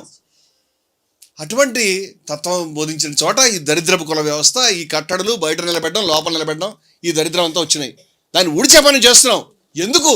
ధర్మానికి నిబద్ధం అయ్యాం కాబట్టి, విలువలకు నిబద్ధం అయ్యాం కాబట్టి, సనాతన ధర్మానికి నిబద్ధం అయ్యా కాబట్టి ఈ పని చేస్తున్నాం. నువ్వు నిబద్ధుడు అయితే ఈ పని చేయి, నువ్వు ఇది మాత్రమే ధర్మాన్ని కాపాడుకునే మార్గం. ఇవాళ క్రైస్తవులు జీసస్ బోధనలో లేనటువంటి విషయాల్ని ఆచరించి వలసవాదాన్ని, వర్ణ వివక్షని, ఇంకా పరమ నీచమైనటువంటి విషయాల్ని, బానిసత్వాన్ని అన్నింటినీ సమర్థించినందుకు గాను క్రైస్తవ ఆచార్యులు, పోపులు క్షమాపణలు చెప్తున్నారు పదే. మీరు చూడండి. నేను చెప్తున్నాను, హిందూ మతంలో సైతం అసమానత్వాన్ని, హిందూ మతంలో సైతం దుర్మార్గాన్ని, కుల వ్యవస్థని, అంతరాలని కూడా మీరు శాస్త్రాలు చొప్పించే ప్రయత్నం చేస్తున్నందుకు, సమర్థించినందుకు ఎవరెవరైతే ఉన్నారో బాధ్యులు, మీరు క్షమాపణ చెప్పాలని మేము డిమాండ్ చేస్తాను. నేను అలా అడిగే హక్కు మాకుంది, విత్ ఫుల్ రైట్. ఎందుకంటే ఆ అధికారాన్ని నాకు నా మతం ఇచ్చింది, నా శాస్త్రం, నా ధర్మం ఇచ్చింది. దానికి కట్టుబడి ఉంటాం మేము. అంచేత నువ్వు కిందేసి మీదేసి చెప్పినా, ఒకటి నీ గుండు సూది బుర్రకి ఇవన్నీ అర్థమవుతాయని నేను అనుకోను. అయినా సరే కూర్చుని మళ్ళీ చెప్పావనుకో, you will be exposed. I'm very sorry. ఇప్పుడు ప్రెస్ మీట్ విషయానికి వస్తాను మిత్రులారా. చాలా కాలం నుంచి, అంటే చాలామంది ఏమండి ఆయన ఎవడు నాకు తెలియదు, ఆయన ఎవడు నాకు ఆయన పేరు, ఆయన దేనికి చెందినవాడు, ఇప్పుడు ఆయన పుట్టుపూర్వతలు నేను ఎక్కడ తెలుసుకోమంటావు? అంత ప్రముఖుడని నాకు అనిపించలేదు, తెలుసుకోలేదు, ఆసక్తి కూడా లేదు. ఆ పెద్ద మనిషి ఎవరైతే ఉన్నాడో, స్వయం ప్రకటిత హిందూ రక్షకుడిగా చెప్పుకుంటున్నటువంటి వ్యక్తి ఎవరైతే ఉన్నాడో, హిందూ మతం దేన్ని తప్పందో దేన్ని తప్పట్టిందో అటువంటి దరిద్రపు విలువలకి ప్రతినిధి అని. ఆ పెద్ద మనిషి నాకు నిన్న కనిపించాడు. అంతకుముందు 2-3 సార్లు కూడా బీఆర్కే ఛానల్లో, బహుశా నెల ఎక్కువ కాలం కూడా కాలేదు, బహుశా 20 రోజులు, నెలాళ్ళు కూడా అయిందేమో. 2-3 నేను పెద్దగా సోషల్ మీడియాలోకి వెళ్ళేవాడిని కాదు. ఈ మధ్య ఏడాది నుంచి వెళ్తున్నాను. అక్కడ 2-3 సార్లు చర్చల్లో కనిపించాడు. ఒకసారి జరిగిన విషయం మీకు చెప్తాను, మీరు బ్రౌజ్ చేస్తే కనిపిస్తుంది. నేను చెప్పిన ప్రతి మాట సాక్ష్యము అక్షరము ప్రతిదీ చెక్ చేసుకోవచ్చు మీరు, ఏ కల్పన లేదు. ఒకసారి ఆ రోజు గోవు గురించి చర్చ అనుకుంటాను, గోవధ నిషేధించాలి అని. గోవధ నిషేధించాలని ఎంత అద్భుతం అండి. గోవధ నిషేధించాలి అని హిందువుల్ని, ముస్లిం పెద్దలని, హిందూ మత పెద్దల్ని, మఠాధిపతులు, పీఠాధిపతులు, క్లియర్ రికార్డు ఉన్నటువంటి మతాభినివేశం అన్నటువంటి మహానుభావుల్ని ఒక వేదికకి తీసుకొచ్చి, హిందూ, ముస్లిం, క్రైస్తవ, సిక్కు మహానుభావులను ఒక వేదిక మీద తీసుకొచ్చి బ్రహ్మాండమైన ప్రెస్ మీట్ 29వ తారీఖున మేము ఇక్కడ నిర్వహించాం కదా. ఎంత గొప్ప చరిత్ర. దాన్ని ఎప్పుడైనా ఆహ్వానించావు? గొప్ప పరిణామం వచ్చింది. ఇనాయత్ అలీ బక్రీ గారు, ఖైరుద్దీన్ సూఫీ గారు, పెద్దలంతా వచ్చి గోవధ నిషేధించమంటారని నువ్వు సన్మానం ఏర్పాటు చేసేది ఉంటూ హిందూ అయి ఉంటే, అటువంటి గొప్ప కార్యక్రమం చేశాం కదా మేము. అది జరగక ముందు గోవుకు సంబంధించిన ఒక చర్చకి నేను వీరి ఛానల్లో హాజరైనప్పుడు, ఈ పెద్ద మనిషి హాజరైనట్టు గుర్తు నాకు. ఇతనితో పాటు మరొక పెద్ద మనిషి వచ్చాడు, ఆడి పేరు నాకు గుర్తులేదు. వీళ్ళు టీవీ ఛానల్లో అందరి ముందు పక్కన కూర్చున్నటువంటి పెద్దల్ని, మాస్టర్జీ గారు కూడా ఉన్నారు ఆ రోజు, పేరు ఉన్నటువంటి కవి, కళాకారుడు, గౌరవ మర్యాద ఇచ్చే సంస్కారం లేదు, నరికేస్తాం, చంపేస్తాం అని గట్టిగా కేకలు పెడుతున్నారు. స్టాలిన్ వచ్చాడు, మాస్టర్జీ. అయితే నేను అప్పుడు చెప్పాను, ఇగో నరకడం, చంపడం, ఎవడు అడ్డొస్తే వాడు చంపడం అనేది మోదీ గారు, భాగవత్ గారు కూడా తొప్పిలాంటి దరిద్ర పనులు చేయొద్దని చెప్పారు. నీకు తెలుసా అంటే ఆయన చెప్పిన మాటలు కెమెరా బంద్ ఉన్నాయి. వాళ్ళు మా టేకేదారులు కాదు, మాకు మేమే ఎవరినైనా చంపేస్తాం అని మాట్లాడాడు ఈయన. ఆ రోజు ఇలాంటి పెద్ద మనుషుల్ని చర్చలకి పిలవడం ఏంటి? చంపేస్తా ఉన్నవాడిని ఆ ఒక్క ఛార్జ్ మీద అరెస్ట్ చేయొచ్చు అని అడిగితే, ఎవరైనా చంపేస్తామని అరెస్ట్ చేయాలి, చట్టం అనుమతించట్లేదు. అలా బహిరంగంగా లక్షల మందికి వెళ్ళే విధంగా ప్రకటించడం అనేది కుసంస్కారాలు చేసే పని. కనిపించిన ప్రతిదానికి వెళ్ళి పోలీస్ స్టేషన్కి పోం కాబట్టి నేను పోలేదు. ఏముంది, ఏదో మాట్లాడుతూ ఉంటాడు, ప్రతి మురిగే కుక్క కరవదు కదా అని అనుకోవడం వల్ల కావచ్చు బీఆర్కే వాళ్ళు కూడా దీన్ని పట్టించుకోలేదు, కమెడియన్గా తీసుకున్నారు. అయితే మరొక సందర్భంలో కూడా ఆన్లైన్, నేను, ఇనాయతుల్ బాక్రీ గారు, విజయశంకర్ స్వామి గారు, గోరక్ష సమితికి సంబంధించినటువంటి హిందుస్థానీ గోరక్ష సమితి యొక్క విషయాన్ని చెప్పడానికి మేము అక్కడ డిబేట్కి వెళ్ళాం. ఆ డిబేట్లో ఈయన ఆన్లైన్లో పాల్గొన్నాడు. ఆన్లైన్లో పాల్గొన్నప్పుడు కూడా ఇదే ధోరణిలో మాట్లాడాడు. తర్వాత నిన్న విషయం ఏమిటంటే, విషయం చెప్పాలి మీకు, నితిన్ నబీన్ గారి యొక్క ఒక ఊరేగింపులో ఆంజనేయ స్వామి గెటప్లో ఒక మనిషికి ఆంజనేయ స్వామి గెటప్ వేయించి, అంటే నేను ఎక్కువసేపు మాట్లాడితే క్షమించాలి, సబ్జెక్ట్ కాబట్టి నేను మాట్లాడాలి తప్పదు, లేదా విషయాలు తెలియవు. ఆంజనేయ స్వామి గెటప్లో ఒక మనిషిని నిలబెట్టి ఆయన చేత ఈ విన్యాసాలు, డ్యాన్స్ అవి చేయించడం అనేది దేశవ్యాప్తంగా కూడా ఎవరైనా చూసి చాలా రోతపడ్డారు. దానిపైన చర్చ, అంటే దానిపైన కాదు అసలు ఈ ధోరణులు ఎక్కడి నుంచి వచ్చాయి అనేటువంటిది చాలా గొప్ప సహృదయంతో బీఆర్కే న్యూస్ వాళ్ళు, మా సోదరుడు మధు, దీనిపైన ప్రజలకి నిజాలు తెలియాలి, ఈ రకమైన ధోరణులకు అడ్డుకట్టబడాలనేటువంటి మంచి ఉద్దేశంతో ఆయన పెట్టిన చర్చ అది. సరే, అక్కడ నేను వెళ్ళాను. నేను ఆ చర్చ హాల్కి 5 గంటల చర్చ జరుగుతుంది, 5 గంటల 2 నిమిషాలకు 3 నిమిషాలకు నేను స్టూడియోలోకి ఎంటర్ అయ్యాను. అప్పటికి మెల్లిమెల్లి అందరూ కూర్చుంటున్నారు కుర్చీల్లో. నేను కుర్చీలో కూర్చుంటున్నాను, అప్పుడు ఈ మనిషి పక్కన కూర్చున్నాడు. అక్కడ బీఆర్కే న్యూస్లో ఒక సిబ్బంది, ఒక ఆయన బొట్టు పెట్టుకొని ఉన్నాడు. ఆయన సిబ్బంది అనుకుంటున్నాను నేను, నాకు తెలియదు. ఆయన వచ్చి, అన్న మేము 90లోనే రామజన్మభూమి దానికి విరాళం ఇచ్చామన్నా, లూటే అయిందంటే బాధ అనిపించదా అని అంటున్నాడు. ఇతను ఏమన్నాడో నేను చూడలేదు, నేను కూర్చునే పనిలో ఉన్నాను, చదువుకున్నాను. తర్వాత ఇతని మాట వినిపిస్తుంది, ఏంటంటే నరికేస్తాం, ఎవడు అడ్డొచ్చినా నరకడమే, చంపడమే అంటున్నాడు. అంటుంటే అదేందన్నా ఈ స్టూడియోలోకి వచ్చి ఇలా మాట్లాడకూడదు కదా అని కూడా ఆ పెద్ద మనిషి చెప్తుంటే, లేదు హిందూ రాష్ట్రం వచ్చేదాకా నరుకుడు చంపుడే అని చెప్పాడు. అప్పుడు చర్చ ప్రారంభం కాలేదు. 5 నిమిషాలు, ఈ సంఘటన జరగడానికి 5 నిమిషాల ముందు జరిగింది చెప్తున్నాను నేను. అంటే ఆ ధోరణి కనిపించింది. మరి ఈ గత వారం 10 రోజులుగా మేము గౌరక్షా సమితి అనేటువంటిది ఏర్పాటు చేయటం, ముస్లింలు హిందువులు కలిసి చేస్తే మన నాటకాలన్నీ కట్టుబడతాయి, మనం ఎవడి మీద దాడి చేయలేము, మనం ఏ లారీ అంటబెట్టలేము, ముస్లింల మీదకి వెళ్ళి దాష్టికం చేయలేమని బాధ కలిగిందో ఇలాంటి పనులు చేస్తున్నామని. లేకపోతే రావణ్ గారికి సోదరుడు రావణ్కి సంబంధించి నాయన ఉపా కేసు పెట్టడం చాలా అది అసాధారణమైన పరిస్థితి. ఇప్పుడు ఏంటంటే కొన్ని మాటలు చెప్తే ఎన్కౌంటర్ అనేటువంటిది అండ్ ఎన్కౌంటర్ చేయండి అంటున్నారు. ఎన్కౌంటర్ అనేది వెర్బ్ కాదండి, ఎన్కౌంటర్ అనేది పదం. అది ఎన్కౌంటర్ చేయండి అంటే వాట్ డూ యూ మీన్? కౌంటర్కి ఎన్కౌంటర్ అంటే అది ఎదురుదాడి, దాడికి ఎదురుదాడి, వాదానికి ప్రతివాదం అనే అర్థాలు వస్తాయి, అంతకంటే లేదు దాంట్లో. అటువంటిది పోలీసులు ఎప్పుడైతే ఇప్పుడు ఎన్కౌంటర్ చేయండి అంటే పబ్లిక్ అర్థం అంటే ఎవరైనా పట్టుకుని కాల్ చేస్తే ఎన్కౌంటర్ చేయడం, అలా చేయడానికి పోలీసులకి అధికారం లేదు.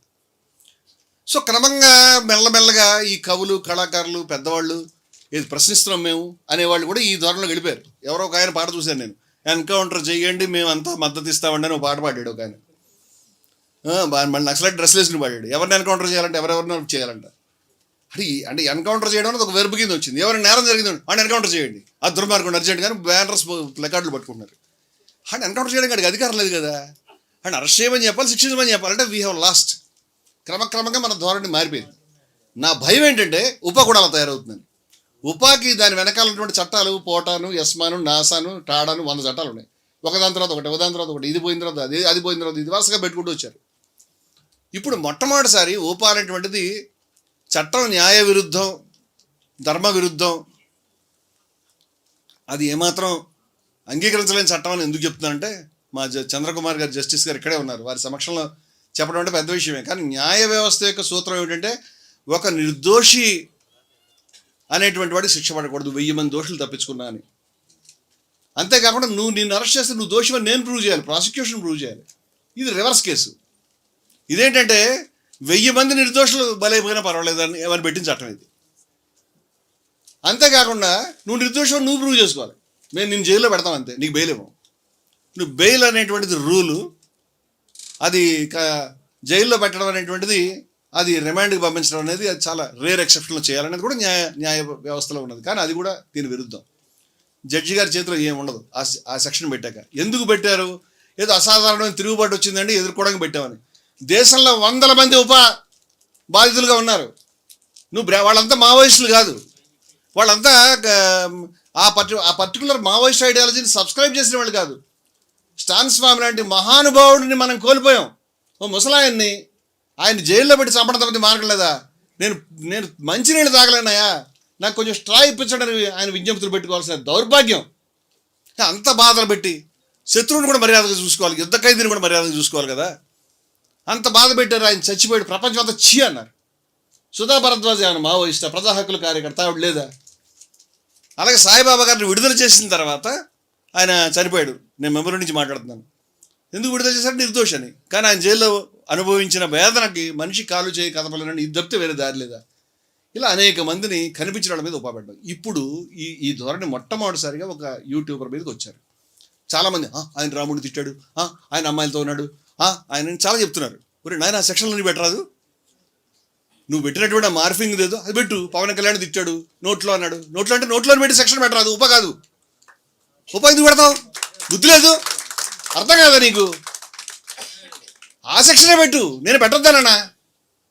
ఏ నేరానికి అది కాకుండా ఒకటి పెట్టడం, ఆయన బయటికి రావడం, బెయిల్ తీసుకోవడం, మళ్ళీ పెట్టడం. ఓహో ఏం తీసుకున్నా బెయిల్ ఇచ్చేస్తున్నారని బెయిల్ ఇవ్వలేనటువంటి ఉప పెడుతున్నావు. ఇది ధర్మమేనా? అది ఎందుకు ధర్మం అంటే ఆయన అలా మాట్లాడి ఇలా మాట్లాడనే వాడికి వివేకం ఉందా? తలకాయ ఉందా మీకు? వీడియోలు చేసే వాళ్ళకి నీకు వస్తే కష్టం తెలియదా? బళ్ళు ఓడలు అవుతారు, రేపు నీకు కూడా ఎవడో వస్తాడు, వాడిదే పని చేస్తాడు. ఇప్పుడు సమాజంలో ఎన్కౌంటర్ చేయండి అని ఎలా తయారైందో వాడికి ఉప పెట్టండి అంటూ ఉంటారు మాట్లాడితే. ఈ ట్రెండ్కి అడ్డు కట్టబడాలి, ఇలాంటి ధోరణి రాకూడదు. లేదంటే నువ్వు అందరం కూడా నీ మీద పడరానంటే ఎవడున్నా సరే ఉపా పెట్టండి వాడి మీద. ఉపా పెడితే నీకు 7-8 ఏళ్ళు కూడా నీకు బెయిల్ వచ్చే అవకాశం లేని పరిస్థితి ఉంది. ఇది అంత దారుణంగా చేయాల్సిన అవసరం ఏముంది? అంచేత నేను చర్చలోకి పోతే ఎవడో పెద్ద మనిషి ఈయన కూడా ఉపా పెట్టండి అన్నాడు. వ్యతిరేకిస్తే ఉపా పెట్టాలండి. ఉపా అందుకు తయారు చేయలేదని తెలియదు అని చెప్పినా అర్థం కాదు. ఇప్పుడు యూట్యూబ్ పండితులు ఎవరైతే ఉన్నారో వాళ్ళకి ఏం చెప్పినా మనకు అర్థం కాదు. వాళ్ళు ఏది వినరు, చదువుకోలేదు, ఏం పొట్టకొస్తే అక్షరం మొక్కలేదు, ఇలాంటి వాళ్ళంతా వస్తారు. ఆయన ఏం చెప్పాడంటే, అలా చెప్తే బాబు నీ మీద ఉపపెట్టమని మాత్రం నేను అడగను, నాకు తెలుసు, అయితే కామెడీ నువ్వు మాట్లాడేవన్నీ కూడా నువ్వు అన్నావు కదా అని, సరే వెళ్ళి అప్లై దానికి కేసు పెట్టి కూడా పెట్టుకో, ఏం చేస్తాం మరి, దాన్ని దేనికైనా సిద్ధపడి వచ్చాం కదా. ఇది ఊపా పెట్టండి అనేటువంటి ట్రెండ్ని బ్రేక్ చేయాలి. కొన్ని మాటలు మనం టైంకి బ్రేక్ చేయకపోతే అది రేపొద్దున అందరినీ కలుస్తాయి, సమాజాన్ని అప్రజాస్వామికమైన గోతిలో దిగజారుస్తున్నాయి ఇవన్నీ కూడా. ఈ బాధ్యత మాకుంది. అంచేత ఈ రకమైన మరి నేను పవన్ కళ్యాణ్ గారి ఆయన సనాతని అంటాడు కదా, దీంట్లో హిందూ మతాన్ని మిక్స్ చేస్తున్నారు కదా అని Hindus for plurality and equality ప్రధాన కార్యదర్శిగా బాధ్యుడిగా సనాతన కాహళి సమావేశం జరుగుతుంటే నేను అనేక విషయాలు ప్రస్తావించినప్పుడు ఈ పాయింట్ కూడా ప్రస్తావించాను. 10 నిమిషాలు, ఆ 10 నిమిషాలు మాత్రమే, ఇంకా మిగతా ఇంకా అన్ని మేము రిలీజ్ చేయలేదు కూడా, మాకు అంత టైమును మాకు అంత పరిస్థితి లేక చేయలేకపోతున్నాం, ఓపికలు లేక. అది విపరీతంగా వైరల్ అయింది. అది ఎన్ని ఛానల్స్లోకి పోయిందో మీరు చూస్తూ ఉంటే, ఇలా నెట్ ఓపెన్ చేస్తే అదే కనిపించేది. ఎన్ని ఛానల్స్, సుమారుగా 80-90 ఛానల్స్ పెట్టుకున్నాయి, ఒక్కొక్కళ్ళు మళ్ళీ 10 వీడియోలు పెట్టారు. దానివల్ల కోట్ల మందికి అది 24 గంటలు రీచ్ అయింది. అది కారణమా నీ కోపానికి? నాకు తెలియదు, నీ కోపం ఎందుకు వచ్చిందని తెలుసుకోవడానికి ట్రై చేస్తున్నాను. అలాగే అయోధ్యకు సంబంధించి దొంగతనం జరిగింది చిన్నది, ఆ దొంగతనంలో దొంగల్ని కొంచెం శిక్షిస్తారు యోగి ఆదిత్యనాథ్ గారు ఖచ్చితంగా. చట్టానికి 3 సింహాలు కనిపిస్తే వెనకాల 4వ సింహం ఈయన అనుకుని నమ్మేవాళ్ళు ఉంటారు కదా, అలాంటి వాళ్ళు జరుగుతుంటే ఏంటి నాన్ సెన్స్ మీరు మాట్లాడేది, చిన్న దొంగను పట్టుకుంటారు, ప్రతిరోజు రిపోర్ట్ రప్పించుకుంటారు అనేవాళ్ళు ఉన్నారు. వీళ్ళు ఇవాళది కాదురా నాయన, 40 సంవత్సరాల దుర్మార్గం ఇది, 40 years, అప్పటి నుంచి ఆరోపణలు ఉన్నాయి మీ మీద అనే విషయం సవివరంగా నేను చెప్తున్నాను. అది నీ కడుపు నింపా, నీకేం సమస్య నాకు తెలియదు. ఇప్పుడు దీనికి సంబంధించి నిన్న మొట్టమొదట నన్ను ప్రస్తావించినప్పుడు రమణమూర్తి గారు మీరు కొంచెం చెప్పండి అన్నారు మా మధు గారు. అనగానే నేను కేవలం 3 నిమిషాలు 4 నిమిషాలు మాట్లాడాను. అంటే ఆయన సబ్జెక్ట్ సంబంధించి మాట్లాడాలి కదా, దాంట్లో నేను మాట్లాడిన విషయాలు ఈయనకి ఇరిటేషన్ రప్పించినాయి. అవి ఏమిటో నేను మీ ముందు చెప్తాను, మీరు ఇరిటేట్ కాగలేని విషయాలు కాదు చెప్పండి. తర్వాత ఇంకొన్ని వివరాలు కూడా మీకు చెప్తాను. అవి ఏమిటంటే, మొట్టమొదట ప్రిన్సిపల్ మళ్ళీ చెప్తున్నాను, రూట్ కాజ్ కనిపెట్టడానికి బీఆర్కే వాళ్ళు తీసుకున్నటువంటి కరెక్ట్ అయినటువంటి స్టెప్ గొప్ప చర్చ చేయడం. ముఖ్యంగా మధుని నేను అభినందిస్తున్నాను. ఆయన ఈ సమస్యకి అపసవ్యమైన విధానాలకి అసలు మూలం ఏంటి కనుక్కోవాలి. ఆ మూలం ఏమిటంటే, రాజకీయ నాయకులు దీంట్లోకి ఎంటర్ కావడం, మతంలోకి. మళ్ళీ చెప్తున్నాను నేను, ఇస్లాంలోకి ఎంటర్ కావడం, హిందూ మతంలోకి ఎంటర్ కావడం. అంచేత 2 చేతులు జోడించి రాజకీయాలు చేసుకోండి, వెళ్ళిపోండి, మతాలను వదిలిపెట్టి వెళ్ళిపోండి. మీరంతా కూడా రాముడి పేరు, కృష్ణుడి పేరు, గీత పేరు, ఖురాన్ పేరు, అల్లా పేరు, క్రీస్తు పేరు తీకండి, మీరు తీకండి. మేము ప్రజలందరికీ మంచినీళ్ళు ఇప్పిస్తాం, ప్రజలందరికీ చౌక ధరలు ఇప్పిస్తాం, సైన్స్లో టెక్నాలజీలో ముందుకు తీసుకెడతాం, దేశాన్ని ముందుకు నడిపిస్తాం, నిరుద్యోగ సమస్య ఇది చెప్పండి బాబు. మీరేం చేస్తారు చెప్పుకోండి. ఈ మతం ఎందుకు? రాముడు నువ్వు ఉద్ధరించే పరిస్థితిలో లేడు, రాముడు నిన్ను ఉద్ధరిస్తాడు, జగదోద్ధారకుడు ఆయన, నువ్వు ఉద్ధరిస్తావా? ఇది ఈ తప్పుడు ధోరణులు వచ్చిన తర్వాత ఇవాళ కాదండి, భారతదేశం దీనికి చాలా బలైంది. మన దేశం విభజించబడి కోట్ల మంది చనిపోయారు, 20 లక్షల మంది చనిపోయారు, కోట్ల మంది అటు నుంచి ఇటు ప్రవాసుని ప్రాణాలు అరచేత పట్టుకుని వెళ్ళిపోయారు. ఎందుకంటే ఆ రోజు ఇదే పని, ఖురాన్ మీద ఓటేయి, ముస్లిం లీగ్ ఓటేయి అని ఊహించుకున్నారు 46 ఎలక్షన్స్లో. తెలియదు చాలా మందికి ఇది. అంచేత మేము ఒక హిందూ మతంలో మాత్రమే రాజకీయ అన్ని మతాల్లో కూడా చెప్తున్నాను నేను, రాజకీయ నాయకులు మతం పేరు ఎత్తడానికి వీల్లేదు, మతాల పేరు మీద రాజకీయాలు వద్దు. మాకు హిందూ పార్టీ వద్దు, ముస్లిం పార్టీ వద్దు, క్రిస్టియన్ పార్టీ వద్దు, అసలు పార్టీ వద్దు మాకు. మీ పార్టీలు వేరే పెట్టుకోండి బయట, దీంట్లోకి రావద్దు. అయితే నేను రూట్ కాజ్లోకి వెళ్ళి మాట్లాడతాను. ఏమిటంటే 1900 నువ్వు నిర్మోహమాటంగా మాట ఏమైనా కానీ, మాకేం ఫీలింగ్ అవ్వడం కాదు, పరిమితులు లేవు. అంచేత మరొకసారి చెప్తున్నాను, ఇంకొక ట్యాబ్లెట్ వేసుకో, అజీర్తిది కష్టం డైజెస్ట్ అవ్వదు ఇప్పుడు నేను చెప్పే విషయాలకి. 1984లో ఇందిరాగాంధీ గారు హత్యకి గురైన తర్వాత ఆ సానుభూతి వెలువలో బీజేపీ పార్టీకి రెండు సీట్లు వచ్చాయి. ఆ 2 సీట్లో 1 సీటు ఇక్కడ రామారావు గారి పుణ్యం వల్ల వచ్చింది. అప్పటిదాకా వాళ్ళ సిద్ధాంతం అంటే గాంధేయ సోషలిజం. ప్రజలు వాళ్ళకి 2 సీట్లు ఇవ్వడం వల్ల ఇంత ముప్పు వస్తుందని నాకు ఆ రోజు ఊహించలేదు. నేను చిన్నపిల్లవాడిని, ఇంత ముప్పు దానివల్ల వచ్చింది. ఆ రోజు వాళ్ళు గౌరవంగా ఒక 50 సీట్లు 100 సీట్లు నెగ్గుంటే మన జోలికి వచ్చేవాళ్ళు కాదు, గాంధేయ సోషలిజం పట్టుకుని వెళ్ళేవారు. ఇప్పుడు 2 సీట్లు వచ్చేసరికి ఇప్పుడు ఏం చేయాలి అని చేత దీనికి సంబంధించి సీరియస్ కార్డ్ ఏదైనా కావాలని అప్పుడు ఈ రామ జన్మభూమి ఉద్యమంలోకి ఆద్వానీ గారు టయోటా తీసుకుని దాన్ని రథంగా మార్చుకుని, మళ్ళీ స్వదేశీ అని చెప్తారు కానీ టయోటా కారుని మార్చారు, వాహనాన్ని ఒక రథంగా మార్చి ఆయన ఈ రాముడి పేరు మీద యాత్ర చేశాడు. రాముడి పేరు మీద యాత్ర ఎక్కడెక్కడ చేశాడో మీరు ఆ ప్లేస్లన్నీ కూడా ఆ రూట్ మ్యాప్ గీస్తే అన్ని ప్రాంతాల్లో మంటలు, ద్వేషము, మత కల్లోలాలు, కొట్టుకోవడం, చంపుకోవడం, నెత్తురు ప్రవహించింది. నీకు కడుపు మంటొచ్చి ఆద్వానీ గారిని తిడతాం అన్యాయంగాను, నీకేంట్రా హిందూ మతం గురించి, రాముడి గురించి చేస్తేనే. ఇప్పుడు చెప్తున్నాను వినండి, రామజన్మభూమి వివాదంలో విహెచ్పి మెయిన్ పార్టీ కాదు. చాలామంది తెలియదు ఈ విషయం. రామజన్మభూమి వివాదంలో పోరాడినటువంటి పార్టీ విహెచ్పి కాదు, సంఘ్ పరివార్ కాదు. వాళ్ళు దాన్ని ఉపయోగించుకోవడానికి ముందుకు వచ్చారు. ఇది ఫ్యాక్ట్. ఇది ఇప్పుడు దాంట్లో మెయిన్ పార్టీస్ ఎవరంటే దాని పేరు నిర్మోహి అఖాడా. ఈ నిర్మోహి అఖాడానే పార్టీ. మీకు గుర్తుంటే కనుక 2010లోనే ఎప్పుడో హైకోర్టు తీర్పు వచ్చినప్పుడు ఆ 2.7 ఎకర్స్ యొక్క వివాదాస్పద భూమి ఏదైతే ఉన్నదో దాన్ని 3 భాగాలు చేశారు. ఒక భాగం నిర్మోహి అఖాడాకి, ఒక భాగం సున్నీ వక్ఫ్ బోర్డుకి, ఇంకొక భాగం రాములాలా భగవంతుడైనటువంటి రామునికి ఇచ్చారు. రాముని కూడా ఒక పార్టీ కింద అది ఉంది వ్యవస్థలో, ఆ మర్యాద ఇచ్చారు. ఇది పనికిరాదు అని మళ్ళీ దానికి సంబంధించి సుప్రీంకోర్టుకు వెళ్ళారు. సుప్రీంకోర్టుకు వెళ్ళినప్పుడు అప్పుడు ఇచ్చినటువంటి తీర్పులో మొత్తం 2.7 ఎకర్స్ కూడా డైరెక్ట్గా రాముని మందిరానికే అని చెప్పారు. ఈసారి నిర్మోహి అఖాడా పేరు పెట్టలేదు. ఎందుకు పెట్టలేదంటే నిర్మోహి అఖాడా వేసినటువంటి ఏదైతే పిటిషన్ ఉందో అది టైం బార్డ్, అంటే అది కాలానికి సకాలంలో వేయలేదు. అప్పటికి టైం గడిచిపోయింది, నువ్వు లేటుగా వేసావయా అని పక్కన పెట్టారు. కానీ నీ దగ్గర తప్పు ఉందని కాదు, అన్యాయం ఉందని కాదు, నీ పక్షంలో న్యాయం లేదని కాదు. ఆ విషయం తెలుసు కాబట్టి ప్రభుత్వాన్ని రామజన్మభూమి గురించి ఒక ట్రస్ట్ ఏర్పాటు చేయండి, ఆ ట్రస్ట్లో నిర్మోహి అఖాడాని కూడా ఉంచండి అని ప్రత్యేకంగా కోర్టు చెప్పింది. అంటే నిర్మోహి అఖాడా చేసినటువంటి పోరాటానికి గుర్తింపు అది. ఆ నిర్మోహి అఖాడాకి సంబంధించి I show you some photographs brothers. ఆ నిర్మోహి అఖాడాకి సంబంధించి వీరు మహంత్ సీతారాం దాస్ గారు, మహంత్ సీతారాం దాస్ గారు నిర్మోహి అఖాడా యొక్క అధికార ప్రతినిధిగా 2017లో చెప్పారు, ప్రెస్ మీట్ పెట్టి 1400 కోట్ల రూపాయలు తిన్నారు ఇప్పటిదాకా మీరని చెప్పారు విహెచ్పి గురించి. 1400 crores. ఎవరు చెప్పారు? ఐఎస్ఐ చెప్పలేదు, పాకిస్తాన్ చెప్పలేదు, కమ్యూనిస్టులు చెప్పలేదు, నక్సలైట్లు, అర్బన్ నక్సలైట్లు చెప్పలేదు, కాంగ్రెస్ వాళ్ళు చెప్పలేదు. ఎవరు రాముని గురించి కట్టుబడ్డారో, ఎవరు రామజన్మ ఉద్యమంలో ప్రధానమైన పార్టీనో, ఎవరు ఉద్యమాన్ని నడిపించారో వాళ్ళు చెప్పారు మీ గురించి. ఈ విషయాలు తెలుసుకోవాలి మీరు. అంటే ఇది మాట్లాడుతున్నామనే మా మీద ఆగ్రహం. ఇప్పుడు గట్టిగా మాట్లాడదాం, మేము గట్టిగా మాట్లాడదాం. 1400 కోట్ల రూపాయలు మీరు తిన్నారు అని వీరు చెప్పారు. దాన్ని పరిగణనలో తీసుకోవాల్సిన అవసరం లేదా? వారు ఒక్కరైనా? ఇప్పుడు చెప్తాను. మహంత్ సీతారాం దాస్ వీరు ఎవరో తెలుసా? మహానుభావుడు బాబా లాల్ దాస్ గారు. వీరు అయోధ్యలో శ్రీరామచంద్రుని ఆలయానికి ప్రధాన పూజారి.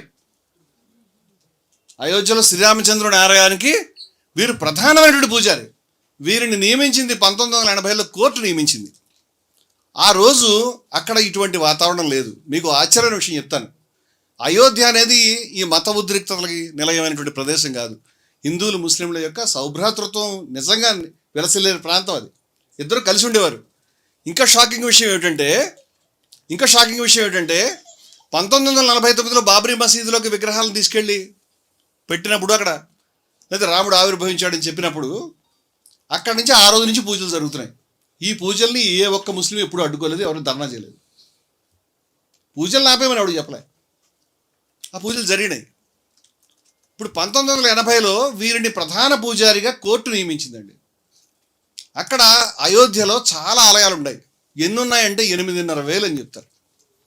ఆలయాల్లో చాలా రాముడు ఆలయాలు ఉన్నాయి. ఆ రాముడు ఆలయాలన్నీ కూడా జన్మస్థానం ఇదే అని చెప్పేవి. జన్మస్థానాన్ని బోర్డులు పెట్టుకుని ఉండేవారు వాళ్ళు. కానీ రాముడి జన్మస్థానం అయోధ్య అని నమ్మేవారు. అటువంటి ప్రదేశంలో చాలా ఆలయాలని ముస్లిం నవాబులు కట్టించారని చాలామందికి తెలియదు. Very tragedy. మీకు ఆలయాల్ని కొలగొట్టినటువంటి ముస్లింలు తప్పితే ఆలయాలను కట్టించిన ముస్లిమ్స్ గురించి కూడా మీరు చెప్పాలిగా. అదేవిధంగా ఆలయాలు కూలగొట్టిన ముస్లిమ్స్ ఉన్నారు, వాళ్ళు దుర్మార్గులు. నేను వాళ్ళని సమర్థించడానికి ఇవన్నీ చెప్పడం లేదు. ఏ మతంలో దుర్మార్గులు, మంచి వాళ్ళు ఉంటారు, చెడ్డవాళ్ళు ఉంటారు. చెడ్డవాళ్ళని చెప్తాం, మంచివాళ్ళని చెప్తాం. అయోధ్యలో నవాబు గారి పేరు వాజిద్ అలీ షా. ఎప్పుడు? అవధ్ సంస్థానం. అది స్వాతంత్ర పోరాటం జరుగుతున్న ప్రథమ భారత స్వాతంత్ర సంగ్రామంలో వాజిద్ అలీ షా గారు కృష్ణుడి మీద పాటలు రాసేవాడు. ఆ పాటలు తనే పట్టి తను డ్యాన్స్ చేసేవాడు. అటువంటి మహాప్రభు ఆయన. అలాగే అవధ్ యొక్క రాణి గారి పేరు బేగం హజరత్ మహల్. మనకి ఝాన్సీ లక్ష్మీబాయి ఎలాగో బేగం హజరత్ మహల్ అలాగా. బేగం హజరత్ మహల్ కూడా స్వాతంత్ర పోరాటంలో దూకి యుద్ధం చేసినటువంటి వీర నారి. ఝాన్సీ లక్ష్మీబాయితో పాటు పక్కన ఆమెతో కలిసి షర్బత్ తాగేటువంటి చెలికత్తెలు కానీ, ఆమెతో పనిచేసినటువంటి సైనికులు కానీ ముస్లిమ్స్ చాలామంది ఉన్నారు. ఆమె చెలికత్తెలోనే ముస్లిమ్స్ ఉన్నారు. అదేవిధంగా బేగం హజరత్ మహల్తో పనిచేసిన వాళ్ళు కూడా హిందూ సర్దార్లు ఉన్నారు. హిందువులు ముస్లింలు కలిసి పనిచేశారు దీంట్లో. ఇది ఉద్యమం, ఇది సాంప్రదాయం. అటువంటి అవధ్ అది. అందుచేత ఆ ప్రాంతంలో అయోధ్యలో పంచకోశి పరిక్రమ అనేటువంటిది జరుగుతుంది శ్రీరామునికి సంబంధించి. ఆ పంచకోశి పరిక్రమ ప్రతి ఏడాది జరుగుతుంటే అనేక మంది ముస్లింలు ఆ భక్తులకి సంతోషంగా మంచినీళ్లు, ఆహారం అందించేవారు. అదేవిధంగా చాలామంది ముస్లిమ్స్ చాలా సంతోషంగా స్థానికులు ఆ హిందువులతో కలిసి నడిచేవారు. భారతదేశంలో అనేక చోట్ల ఈ సాంప్రదాయం ఉంది, ఇప్పటికీ ఉంది. మేము మొన్న మరి ఇక్కడ హిందువులు ముస్లింలు కలిసి సంక్రాంతి ఏర్పాటు చేసుకున్నాము. నవాబు గారు స్వయంగా వచ్చి హారతులు ఇచ్చారు. మొన్ననే సంక్రాంతి మేము స్వయంగా హోలీ జరిపించుకున్నాము. హిందువుల ముస్లింలు క్రైస్తవులు ఆమె కూడా ఉంది, మా షమీం గారు. అందరం కలిసి హోలీ రంగులు చల్లుకున్నాం. మేము వేలేరులో శ్రీరామనవమి ఉత్సవాన్ని ముస్లింలు హిందువులు కలిపి జరుపుకున్నాం. ముస్లింలు గుళ్ళకు వచ్చారు, దండాలు పెట్టుకున్నారు, బొట్లు పెట్టుకున్నారు, ప్రదక్షిణలు చేశారు. హిందువులు ముస్లింలు రాముడి యొక్క ఆ ఉత్సవాన్ని ఎంత గొప్పగా జరుపుకున్నారంటే వాళ్ళంతా కూడా అక్షింతల్ని, పానకాలు ఒకళ్ళ చేతుల నుంచి ఒకళ్ళు ముస్లిం మహిళలు, హిందూ మహిళలు లాక్కుని తాగడం, కాగలించుకోవడం నా కళ్ళతో చూశాను నేను. ఇది భారతదేశం అంటే నీకు తెలియదు ఈ దేశం గురించి. అవధ్ ప్రాంతంలో ఎప్పుడైతే ఈ అయోధ్య ప్రాంతంలో 1980లో ఈ ఉద్యమంలో రాజకీయమైన అడుగులు పడుతున్నప్పుడు రామజన్మభూమి ప్రధాని పూజారి అయినటువంటి బాబా లాల్దాస్ గారు వద్దు అని చెప్పాడు. మీరు ఎంటర్ కావద్దు, రాజకీయ నాయకులు మీకు మొక్కుతున్నాను, మీరు రాకండి దీంట్లోకి అని చెప్పాడు. లాల్ కృష్ణ అద్వానీ గారు మీ రథయాత్ర ఆపేయండి అని చెప్పాడు. హాల్ట్ యువర్ రథయాత్ర, ఎందుకంటే నువ్వు రాజకీయాల గురించి చేస్తున్నావు, మతం గురించి కాదు. నాకు తెలిసిన విషయం. ఆయన చెప్పాడు. ఏ రోజు విహెచ్పి నాయకులు కానీ, ఏ రోజు సంఘ పరివార వ్యక్తులు కానీ మా గుడికి అయితే ఇప్పుడు రాలేదు. మా ఆలయానికి భక్తులు వచ్చారు, హిందువులు ముస్లింలు కూడా వచ్చేవారు, కానీ వాళ్ళు రాలేదా అని చెప్పాడు. ఎవరు? రామాలయం యొక్క ప్రధాన పూజారి. అర్థమైందా? ఆ రోజు 89-90లో ఆయన చెప్పిన విషయాలు ఇప్పుడు కాదు, 89-90 లెక్క పెట్టండి ఎంతకాలం. 89-90 అంటే 40 సంవత్సరాల క్రితం విషయాలు చెప్తున్నాను నేను. 89-90లో ఆయన ఏం చెప్పాడంటే, కోట్ల రూపాయలు వసూలు చేస్తున్నారు దీని పేరు మీద. కోట్ల రూపాయలు డబ్బు, అధికారం పిండుకోవడానికి ఈ ఉద్యమం ఒక చాలా గొప్ప సాధనమని వాళ్ళకి అర్థమైంది. 2 కోట్ల రూపాయలు జర్మనీ నుంచి వచ్చాయని నాకు తెలుసని చెప్పాడు. విచారణ చేయండి అని చెప్పాడు. టాటా ఇచ్చాడు, బిర్లా ఇచ్చాడు, దాల్మియా ఇచ్చాడు, మొత్తం పెట్టుబడిదారులంతా డబ్బులు ఇచ్చారని చెప్పాడు. ఊరూర డబ్బులు వసూలు చేస్తున్నారు అని చెప్పాడు. ఇప్పుడు కాదు, 89-90 విషయం చెప్తున్నాను నేను. చెప్పి మీరు చెప్తారంటే నాకు లిస్ట్ ఉందా అని చెప్పాడు. నాకు ఉంది లిస్టు, బ్యాంకు అకౌంట్లో వెళ్ళి చూడండి. అది డ్రా చేసుకుని రాజకీయ ప్రయోజనాలకు వాడుకున్నారు మీరు, నా దగ్గర ఆధారం ఉందని చెప్పాడు. ఆ మనిషిని చంపేశారు. ఓకే, వెంటనే కాదు.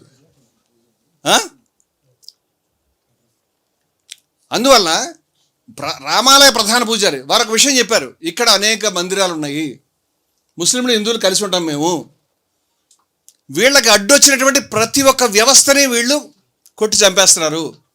ఇప్పటికీ 50-60 మంది పూజారులు చంపారని చెప్పాడు. 50-60 మంది పూజారులు చంపారు. నీకు లిస్ట్ ఉందంటే నేను పెద్దవాడిని అయ్యానయా, లిస్ట్ అంటే గబగబా చదవలేను అని కొన్ని పేర్లు చెప్పాడు ఆయన. మీకు కావాలంటే నెట్లోకి వెళ్తే దొరుకుతాయి, నేను కూడా పేర్లు చెప్పగలుగుతాను. పలానా ఆయన చంపారు అంటే కొంతమంది పూజారుల పేరు చెప్పాడు. 60 పేర్లు నేను చెప్పలేను, నాకు లిస్ట్ ఉంది. ప్రతి వారం హత్య జరుగుతుంటే ఎవడికి చెప్పమంటావు? వ్యవస్థల్ని లొంగ తీసుకోవడానికి మొట్టమొదట మేము వస్తున్నాము, హిందూ మతంలో ఉన్నామని చెప్పి లోపలికి మఠాల్లోకి వస్తున్నారు. హిందూ మతం వాళ్ళే కదా, మన వాళ్ళే కదా అని ఆలయంలోకి మఠంలోకి రాణిస్తున్నారు వీళ్ళు పూజారులు. అక్కడ గది కావాలంటే గదిస్తున్నారు. ఆ తర్వాత జనం పెరిగి దాన్ని ఆక్రమించి ఈ పూజారిని గంటేస్తున్నారు, అడ్డొస్తే చంపేస్తున్నారు. అది చెప్పాడు. ఆలయాల వ్యవస్థను మొత్తం స్వాధీనం చేసుకుంటారు రాజకీయాల వైపు తిప్పడానికి అని చెప్పాడు. ఇది చెప్పింది పాకిస్తాన్ కాదు, కాంగ్రెస్ కూడా కాదు, కమ్యూనిస్టులు, అర్బన్ నక్సలైట్లు కాదు, రామాలయం యొక్క ప్రధాన పూజారి చెప్పాడు ఈ విషయాన్ని. ఇవాళ కూడా మీకు దొరుకుతాయి ఈ విషయాలని కూడా. ఈ మనిషి పదే పదే చెప్పాడు, వద్దు రక్తపాతం వద్దు, వద్దు విద్వేషం వద్దు, దాడులు చేయొద్దు, చెప్పొద్దు అని చెప్పాడు. 1991లో కళ్యాణ్ సింగ్ గారు ఈయన్ని పదవి నుంచి తొలగించాడు. కోర్టు నియమించిన వ్యక్తి నువ్వెట్ట తొలగిస్తావా? కోర్టుగా తొలగించాలి, నీకు అధికారం ఉందా అని ఆయన కోర్టుకు వెళ్ళాడు. కోర్టుకు వెళ్ళడమే కాకుండా చెప్పాడు, ఇక్కడ ఇంతమందిని చంపారు, నా ఇంటి మీద బాంబు దాడి చేశారు, నాకు రోజు బెదిరింపులు హత్యా ప్రయత్నాల గురించి వస్తున్నాయి, నేను చంపేస్తాను రోజు చెప్తున్నారు, ఎంతకాలం ఉంచుతారో తెలియదు, నన్ను ఇంతమంది చంపిన వాళ్ళు నన్ను ఉంచుతారా అని చెప్పాడు. 91లో ఆయన్ని తొలగించారు. ఆయన తొలగించిన కొంతకాలానికి బాబ్రీ మసీదుని కూల్చివేశారు. 92లో కూల్చిన తర్వాత 93లో ఈయన హత్య చేశారు. ఒక మామూలు సాధువు గుడిసెలో ఏమీ లేకుండా, ఏ రక్షణ లేకుండా, ఏ తుపాకీ లేకుండా, కర్ర ఏమీ లేకుండా, ఎవరికి హాని చేయకుండా, నాకు ప్రమాదం ఉంది, నాకు రక్షణ కల్పించడం, కళ్యాణ్ సింగ్ గారికి నాకు రక్షణ కల్పించండి అని అడిగితే అటువంటి రక్షణ కల్పించలేదు. నేను మీ మీదే పోరాడుతున్నాను కదా, మీ పిటిషన్ డబ్బులు తింటున్నారని చెప్తున్నాను, రాజకీయాలు కూడా ఇన్ని డబ్బులు అని చెప్తున్నాం, లెక్కలు చెప్తున్నాం అని చెప్పి నన్ను ఉంచరు, ఇంతమంది చంపేశారు అని చెప్పి నాకు రక్షణ కల్పించండి అంటే కల్పించలేదు, ఆయన చచ్చిపోయాడు. ఆయన తుపాకులతో కాల్చి చంపేశారు. తర్వాత ఏం చెప్పారంటే, దీనికి కారణం విచారణ చేస్తారు కదా, ఇది అంతా భూమి తగ్గదా, ఏదో ఆయనకు ఉన్నది భూమి తగ్గదా వల్ల చంపేశారు ఆయన అని చెప్పారు. ఓకే, కాదంటే మళ్ళీ తీర్పాలా వస్తే వేరేగా చెప్తున్నాం అంటారు కదా, మరి నువ్వెందుకు రక్షణ కల్పించలేదు? It is my question. Vangaveeti Mohan Ranga నాకు రక్షణ కల్పించమని రోడ్డు మీద కూర్చున్నాడు, నన్ను చంపేస్తారు వాళ్ళు, రక్షణ కల్పించలేదు. ఆయన రక్షణ కల్పించకుండా ఆయన చంపేసిన వాడు నేను కాదు వేరే వాళ్ళు అంటే చంద్రబాబు నాయుడు మీద, అప్పుడు ఎన్టీ రామారావు మీద ప్రజలు ఒప్పుకోలేదు. వాళ్ళు ఎవరి పేరు చెప్తే లాభం లేదు, నువ్వు కల్పించేది రక్షణ కల్పిస్తే బతికేవాడు ఆయన, నువ్వు కల్పించలేదంటే నీ యొక్క పాత్ర ఉందని అనుకుంటారు. ఈ రోజుకి అయోధ్యలో ప్రజలు బాబా లాల్ దాస్ యొక్క హత్యలో ఆయన ఎవరిని విమర్శించడం వాళ్ళ పాత్ర ఉందని ఇవాళకి నమ్ముతున్నారు. మా మతం ఇది చెప్పలేదు, మా మతం రామానంద్, ఇందాక నేను అఖాడా నిర్మోహి అఖాడా గురించి చెప్పాను, వాళ్ళు రామానంది శాఖ. రామానంది శాఖ అంటే ఏమిటో తెలుసా మీకు? కబీర్ యొక్క గురువు గారు రామానందుడు. వాళ్ళు అఖాడా అంటే ఏమిటంటే కుస్తీలు పడతారు. కుస్తీలు పట్టేదానికి ఆధ్యాత్మికత ఏమిటంటే, ఉత్తర భారతదేశంలో అఖాడాల్లో సాధువులు ఉంటారు, కుస్తీలు పడతారు, ఆధ్యాత్మికత చెప్తారు. జీవితాన్ని అర్పించి ఏమీ లేకుండా సర్వస్వాన్ని త్యజించి వైరాగ్యంతో ఉండి ఈ అఖాడాల్లో నిరంతరము రామజపం చేస్తూ రాముని యొక్క సైనికులుగా బతికేటువంటి మనుషులు వాళ్ళు, నిర్మోహి అఖాడాల్లో ఉండేటువంటి వాళ్ళు. ఇవాళ వాళ్ళు చేసినటువంటి ఉద్యమం రామజన్మభూమి. దీంట్లో VHP is not a party. కానీ డబ్బులు తీసుకునే విషయంలో 1400 కోట్ల రూపాయలు తిన్నామని 2017లో వాళ్ళు చెప్పారు. కోట్ల రూపాయలు తిన్నావు, ఇక్కడెక్కడ డబ్బులు పోయినాయని బాబా లాల్ దాస్ గారు చెప్పారు. వీటిని ఏమి సంబంధం లేదా వీటికి? ఇప్పుడు ఈయన పేరు చెప్తాను. ఈయన విబి గుప్తా గారు. ఈ విబి గుప్తా, విశ్వబంధు గుప్తా అయోధ్యలో ఇన్కమ్ ట్యాక్స్ యొక్క అడిషనల్ కమిషనర్ వారు 1991లో ఎప్పుడైతే బాబా లాల్ దాస్ ఈ లెక్కలు చెప్తున్నాడో, కోర్టులు మీరు బ్యాంక్ అకౌంట్లు చెక్ చేయండి, బ్యాంక్ అకౌంట్లు చెప్తా, బ్యాంక్ అకౌంట్ నుంచి డబ్బులు డ్రా చేసి బీజేపీకి ఇచ్చారని చెప్పాడు. నేను డబ్బులు డ్రా చేస్తున్నారు, భక్తులు ఇచ్చిన డబ్బులు అని చెప్తున్నప్పుడు ఈయన అదే కాలంలో ఇన్కమ్ ట్యాక్స్ తరఫున నోటీస్ ఇచ్చాడు, మీ లెక్కలు దారుణంగా ఉన్నాయి, మీరు సక్రమంగా లెక్కలు చెప్పట్లేదని విహెచ్పి వాళ్ళకు నోటీస్ ఇచ్చాడు. నోటీస్ ఇచ్చినందుకు నేను చంపేస్తామని చెప్పారు. ఉంటారు కదా ఇలాంటి కార్యకర్తలు, నేను కొట్టినోడు ఉన్నాడు కదా, ధర్మరక్షకులు, నేను చంపేస్తాను ఏమనుకుంటున్నావు నువ్వు అన్నారు. నువ్వు చావుకు సిద్ధపడి పనిచేయాలి, అప్పుడే జరుగుతాయి. స్వామివారి నమస్కారం అండి, బిర్లా మందిర్ ప్రధాన అర్చకులు. చాలా సంతోషం స్వామి. వారు విశ్వబంధు గుప్తా గారు చెప్తే ఆయనని బెదిరించారు, ఆయన ట్రాన్స్ఫర్ చేసి సస్పెండ్ చేశారు. అదృష్టవశాత్తు గౌరవంగా ప్రాణాలతో ఉండి చనిపోయాడు, అది సంతోషిస్తున్నాం. అదేవిధంగా బాబా జ్ఞాన్ దాస్ గారి గురించి చెప్పాలి. బాబా జ్ఞాన్ దాస్ గారు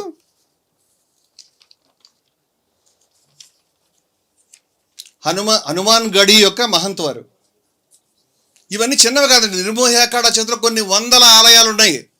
నిర్మోహి అఖాడా చెప్పింది చెప్తున్నాను. వీళ్ళు మతానికి ప్రతినిధులు, మతం గురించి పోరాడిన వాళ్ళు, రాముడి గురించి పోరాడిన వాళ్ళు వీళ్ళు. బాబా జ్ఞానదాస్ గారు చెప్పారు, ఇది చిటికలో పరిష్కారం చేస్తాం ఈ సమస్యని. అయోధ్యలో ఉన్న ఏ ముస్లిం కూడా రామాలయాన్ని వ్యతిరేకించడు. ఇది అసలు ఇష్యూనే కాదు. మీరు రాజకీయాల గురించి దీన్ని వెంట పెట్టకండి, గొడవ చేయకండి అని పదే పదే ప్రయత్నాలు చేశారు. బాబా జ్ఞానదాస్ గారు చెప్పాడు, డబ్బులు ఇదే ఆరోపణ. మళ్ళీ డబ్బులు మంచినీళ్ళ ప్రాయం కింద వసూలు చేస్తారు, ఖర్చులు పెడుతున్నారు. వీళ్ళు కోట్ల రూపాయలు, మా కళ్ళ ముందు జరుగుతుంది ఇదంతా కూడా అని ఆయన కూడా చెప్పాడు. అదృష్టవశాత్తు వారు ఇంకా సజీవులై ఉన్నారు నాకు తెలిసి. చాలా గొప్ప ప్రయత్నం చేసిన వ్యక్తి. ఇవే ఆరోపణలు చేసినటువంటి మనుషులు వీళ్ళంతా. మరి రామాలయానికి ప్రధాన పూజారి హత్యకు గురైనటువంటి వ్యక్తి చెప్పినటువంటి మాటల్ని, అవి మరణ వాంగ్మూలం అండి. మరణ వాంగ్మూలం, చచ్చిపోయామని చెప్పినటువంటి ఇంటర్వ్యూస్లో చెప్తున్న మాటలు ఇవన్నీ కూడా. మీరు నెట్లోకి వెళ్ళి చూస్తే వారి డాక్యుమెంటరీస్ కనిపిస్తాయి, ఇంటర్వ్యూస్ కనిపిస్తాయి, లేకపోతే నేను చెప్తాను. మరి దీని మరణ వాంగ్మూలం, నన్ను చంపేస్తారు, వీళ్ళు కోట్ల రూపాయలు వసూలు చేశారు, స్పష్టంగా చెప్తాడు ఆయన. 50-60 మంది పూజారులు చంపారు, నెత్తురు కదా, వాళ్ళు హిందువులు కదా అని చెప్తున్నారు. వీళ్ళు నిర్మోహి అక్కడ ప్రధానమైన పార్టీ అండి. మీరు పార్టీనే కాదు, మీరు అసలు నిర్మోహి అక్కడ ప్రధానమైన పార్టీ. ఇప్పుడు ఈ చరిత్రలో ఇవాళ కొత్తగా చాలామంది వచ్చారు, వాళ్ళ గురించి కూడా మీకు చెప్పాలి. మొన్న చిన్నగా ఏదో 200 కోట్లు అని మాట వచ్చింది. పత్రికలు ఇంట్లో గబగబా రాశారు. 200 కోట్లు అంటే డైరెక్ట్గా యోగి ఆదిత్యనాథ్ గారి పర్యవేక్షణలో సిట్ వేసి చూస్తున్నారండి. మేము చూస్తే ఎఫ్ఐఆర్ లేదు. నేరానికి మొట్టమొదట ఎఫ్ఐఆర్ అంటే ప్రాథమిక సమాచార నివేదిక, ఫస్ట్ ఇన్ఫర్మేషన్ రిపోర్ట్, అది లేదు. ఎఫ్ఐఆర్ తర్వాత దర్యాప్తు తర్వాత ఛార్జ్ షీట్ తర్వాత విచారణ, కన్విక్షన్, లేకపోతే ఎక్విటల్. ఇది ప్రాసెస్. కానీ దీంట్లో మొట్టమొదటి దర్యాప్తు చేసి ఎవరు అయోధ్య బాడి దాటి వెళ్ళొద్దు అని చెప్పారు. తర్వాత ఎక్కడో 7.5 లక్షలు దొరికాయి, 50 లక్షలు దొరికాయి, 30 లక్షలు దొరికాయి. చాలా రోత అయినటువంటి విషయాలు. ఆవు పేడ అనేటువంటి దాన్ని ఏదో ఎరువుగా ఉపయోగిస్తారు, ఇంకేదో మంచి పనులకు ఉపయోగిస్తారని తెలుసు, కానీ డబ్బులు దాచడానికి ఉపయోగిస్తారని ఫస్ట్ టైం తెలుసుకున్నాం. ఆవు పేడ కింద డబ్బులు దాచారు, లెట్రిన్లో డబ్బులు దాచారు, పెట్లలో డబ్బులు దాచారు, కెమెరాలను తీసేశారు, కెమెరా కట్ట నిలబడ్డారు, 45 రోజుల్లో తీసేశారు. అంత దరిద్రమే. కట్టలు మూటలు కట్టారు. 2 లక్షల రూపాయలు 1 లక్ష కింద కట్టేసి ఆ బ్యాంకులో సబ్మిట్ చేసే ముందు 1 లక్ష తీసుకెళ్ళి జేబులో పెట్టుకున్నారు. ఇట్లా 200 కోట్ల రూపాయలు. ఓకే మరి ఇప్పుడు 7-8 కోట్ల దాకా తెచ్చారు. భవిష్యత్తులో చంపతరాయ్ గారు కాదండి, వాళ్ళ డ్రైవర్ కూడా కాదండి, ఆడ అసిస్టెంట్ ఎవడో వీళ్ళు చేశాడు దుర్మార్గం అని చెప్పి న్యాయం జరిగింది, చాలా బాగా చేశారు జస్టిస్ చౌదరి గారు, బొబ్బులి పులి అని మనం అనుకుంటాం. ఆ తర్వాత వాళ్ళు 4 నెలల తర్వాత మనకి రిలీజ్ చేయించుకుంటారు, ఎవరికి న్యూస్ కూడా తెలియదు. ఇది జరిగే డ్రామా.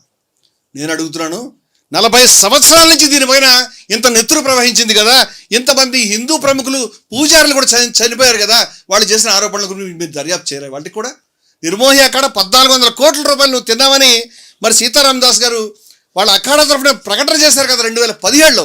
10 years, 10 సంవత్సరాల క్రితం. ఇది 40 సంవత్సరాల క్రితం. 40 సంవత్సరాల నుంచి భారతదేశంలో ఎన్ని గుళ్ళు కట్టారండి? గుళ్ళు లేవా? అక్షరధామ వాళ్ళు ఎటువంటి ఆలయాలు కట్టారు? ఎన్నో ఆలయాలు కట్టాం, కానీ ఇంత వసూలు ఎప్పుడైనా జరిగిందని అడుగుతున్నాను నేను. ఒక ఆలయానికి భారతదేశంలో ప్రతి గ్రామం నుంచి, ప్రతి పట్టణంలో, ప్రతి ఒక్క అపార్ట్మెంట్ నుంచి, ప్రతి ఒక్క ఇంటి నుంచి డబ్బులు వచ్చినాయి. ప్రపంచవ్యాప్తంగా డబ్బులు వసూలు చేశారు. 40 సంవత్సరాలు చేశారు, అగైన్ అండ్ అగైన్. మరి వారు కమల్ నయన్ దాస్ గారు స్టేట్మెంట్లు చెప్పారు. రుచిగోపాల్ దాస్ గారి తర్వాత నేతృత్వం వహించేటువంటి ట్రస్ట్కి నేతృత్వం వహించే పెద్ద మనిషి వారు చెప్పారు, అయోధ్యలో మామూలుగా తిరిగేటువంటి వాళ్ళు, సైకిల్ మీద తిరిగే వాళ్ళంతా కూడా కార్లను అవి కొనుక్కున్నారు, మామూలు చిన్న పూరి గుడిసెల్లో ఉండేవాళ్ళు 3 అంతస్తుల బిల్డింగ్లు కట్టారు అని చెప్పారు. మాకు తెలుసు అని. వీళ్ళంతా దొంగలు ఎలా విచారిస్తారన్నారు. తర్వాత మళ్ళీ నిన్న మాకు చాలా నమ్మకం వచ్చింది విచారణ మీద అన్నారు. మహానుభావం, సంతోషం. ఎందుకు నమ్మకం వచ్చిందో మాకు తెలియదు. ఏమన్నా ఫోన్లు వచ్చినాయో ఏం జరిగిందో మాకు తెలియదు కదా. వినయ్ కటియార్ గారు అందరికీ తెలుసు, ఆయన బీజేపీ యొక్క ఎంపీ. వినయ్ కటియార్ బజరంగ దళ వ్యవస్థాపకుడు. బజరంగ దళ అనేటువంటి దానికి బజరంగ దళ అనే పేరు ఎందుకు పెట్టాలని మేము గతంలో అడిగారు. హనుమంతుడు ఒక స్త్రీ, ఒక మహిళ, మా దేవత, మా రాముని భార్య ఎత్తుకెళ్ళాడు అనేటువంటి కోపంతో లంకా నగరం తగలబెట్టాడు. ఆడవాళ్ళని అత్యాచారాలు చేసేవాళ్ళు, రేపులు చేసేవాళ్ళు, హత్యలు చేసేవాళ్ళు, గర్భస్థ శిశువుల్ని కత్తులతో కూర్చేవాళ్ళు బజరంగ దళ్ అనే పేరు ఎలా పెట్టుకుంటారు? ఆడవాళ్ళని రక్షించేవాళ్ళు పెట్టుకోవాలి ఆ పేరు. ఆడవాళ్ళ గురించి ఎంత సాహసమైన చేయగలిగిన వాళ్ళు ఆ పేరు పెట్టుకోవాలి. ఆడవాళ్ళ యొక్క మానాలు దోచుకునేవాళ్ళు, ఆడవాళ్ళని సామూహికంగా రేపులు చేసిన తర్వాత జైలు నుంచి బయటకు వచ్చిన తర్వాత బొట్లు పెట్టి జయశ్రీరామ్ పెట్టడం, అది కాదే మతం. బజరంగ దళ్ పేరు ఎలా పెట్టుకుంటారు? ఈ మాట నేను ఆ రోజు రాశాను, 25 సంవత్సరాల క్రితం ఫోటోలు వేసి రాశాను. సరే, దాని వ్యవస్థాపకుడైన వినయ్ కటియార్ గారు వారు ఏమని చెప్పారు? సబ్కా సబ్ చోర్ హే అని చెప్పారు. అంటే అందరూ దొంగలే. అప్పటికి చాలామంది అరెస్ట్ అయి ఉన్నారు.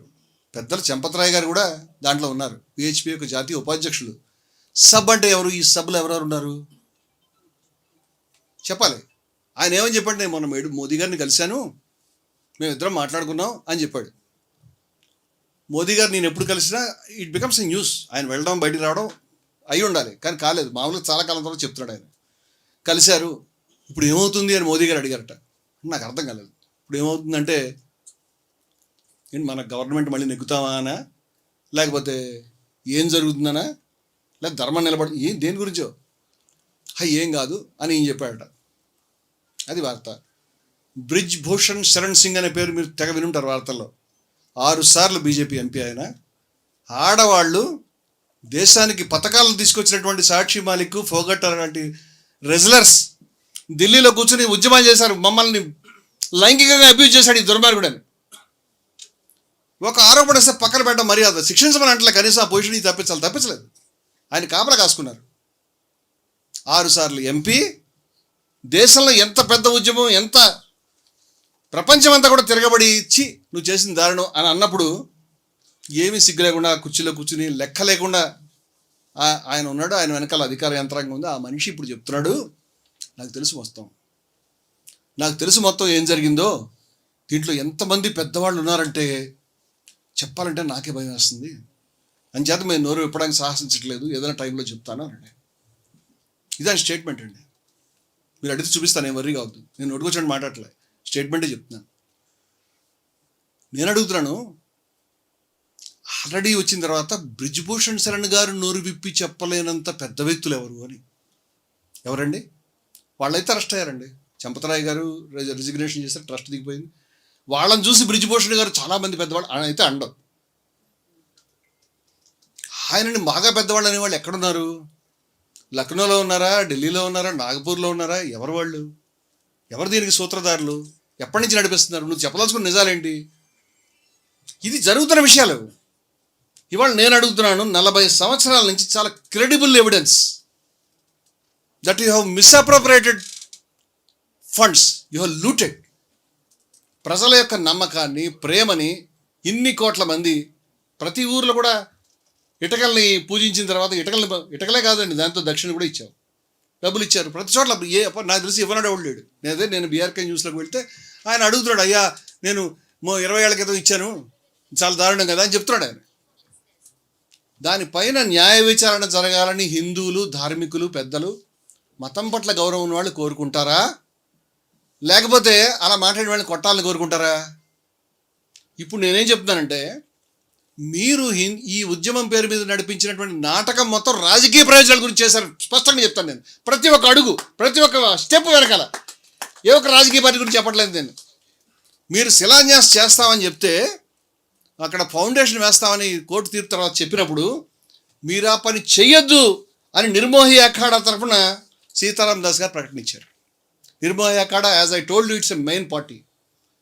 అయోధ్య వివాదంలో ప్రధానమైనటువంటి పక్షం ఏం చెప్పిందంటే, మీరు రాజకీయవాది, మీరు దీనికి ఫౌండేషన్ స్టోన్ వేయకండి, ఎవరైనా ధార్మికులైన పెద్దల్ని పిలవండి అని చెప్పారు. వారి చేత వేయించండి, మీరు వద్దండి అని చెప్పారు. వినలేదు. ఓకే.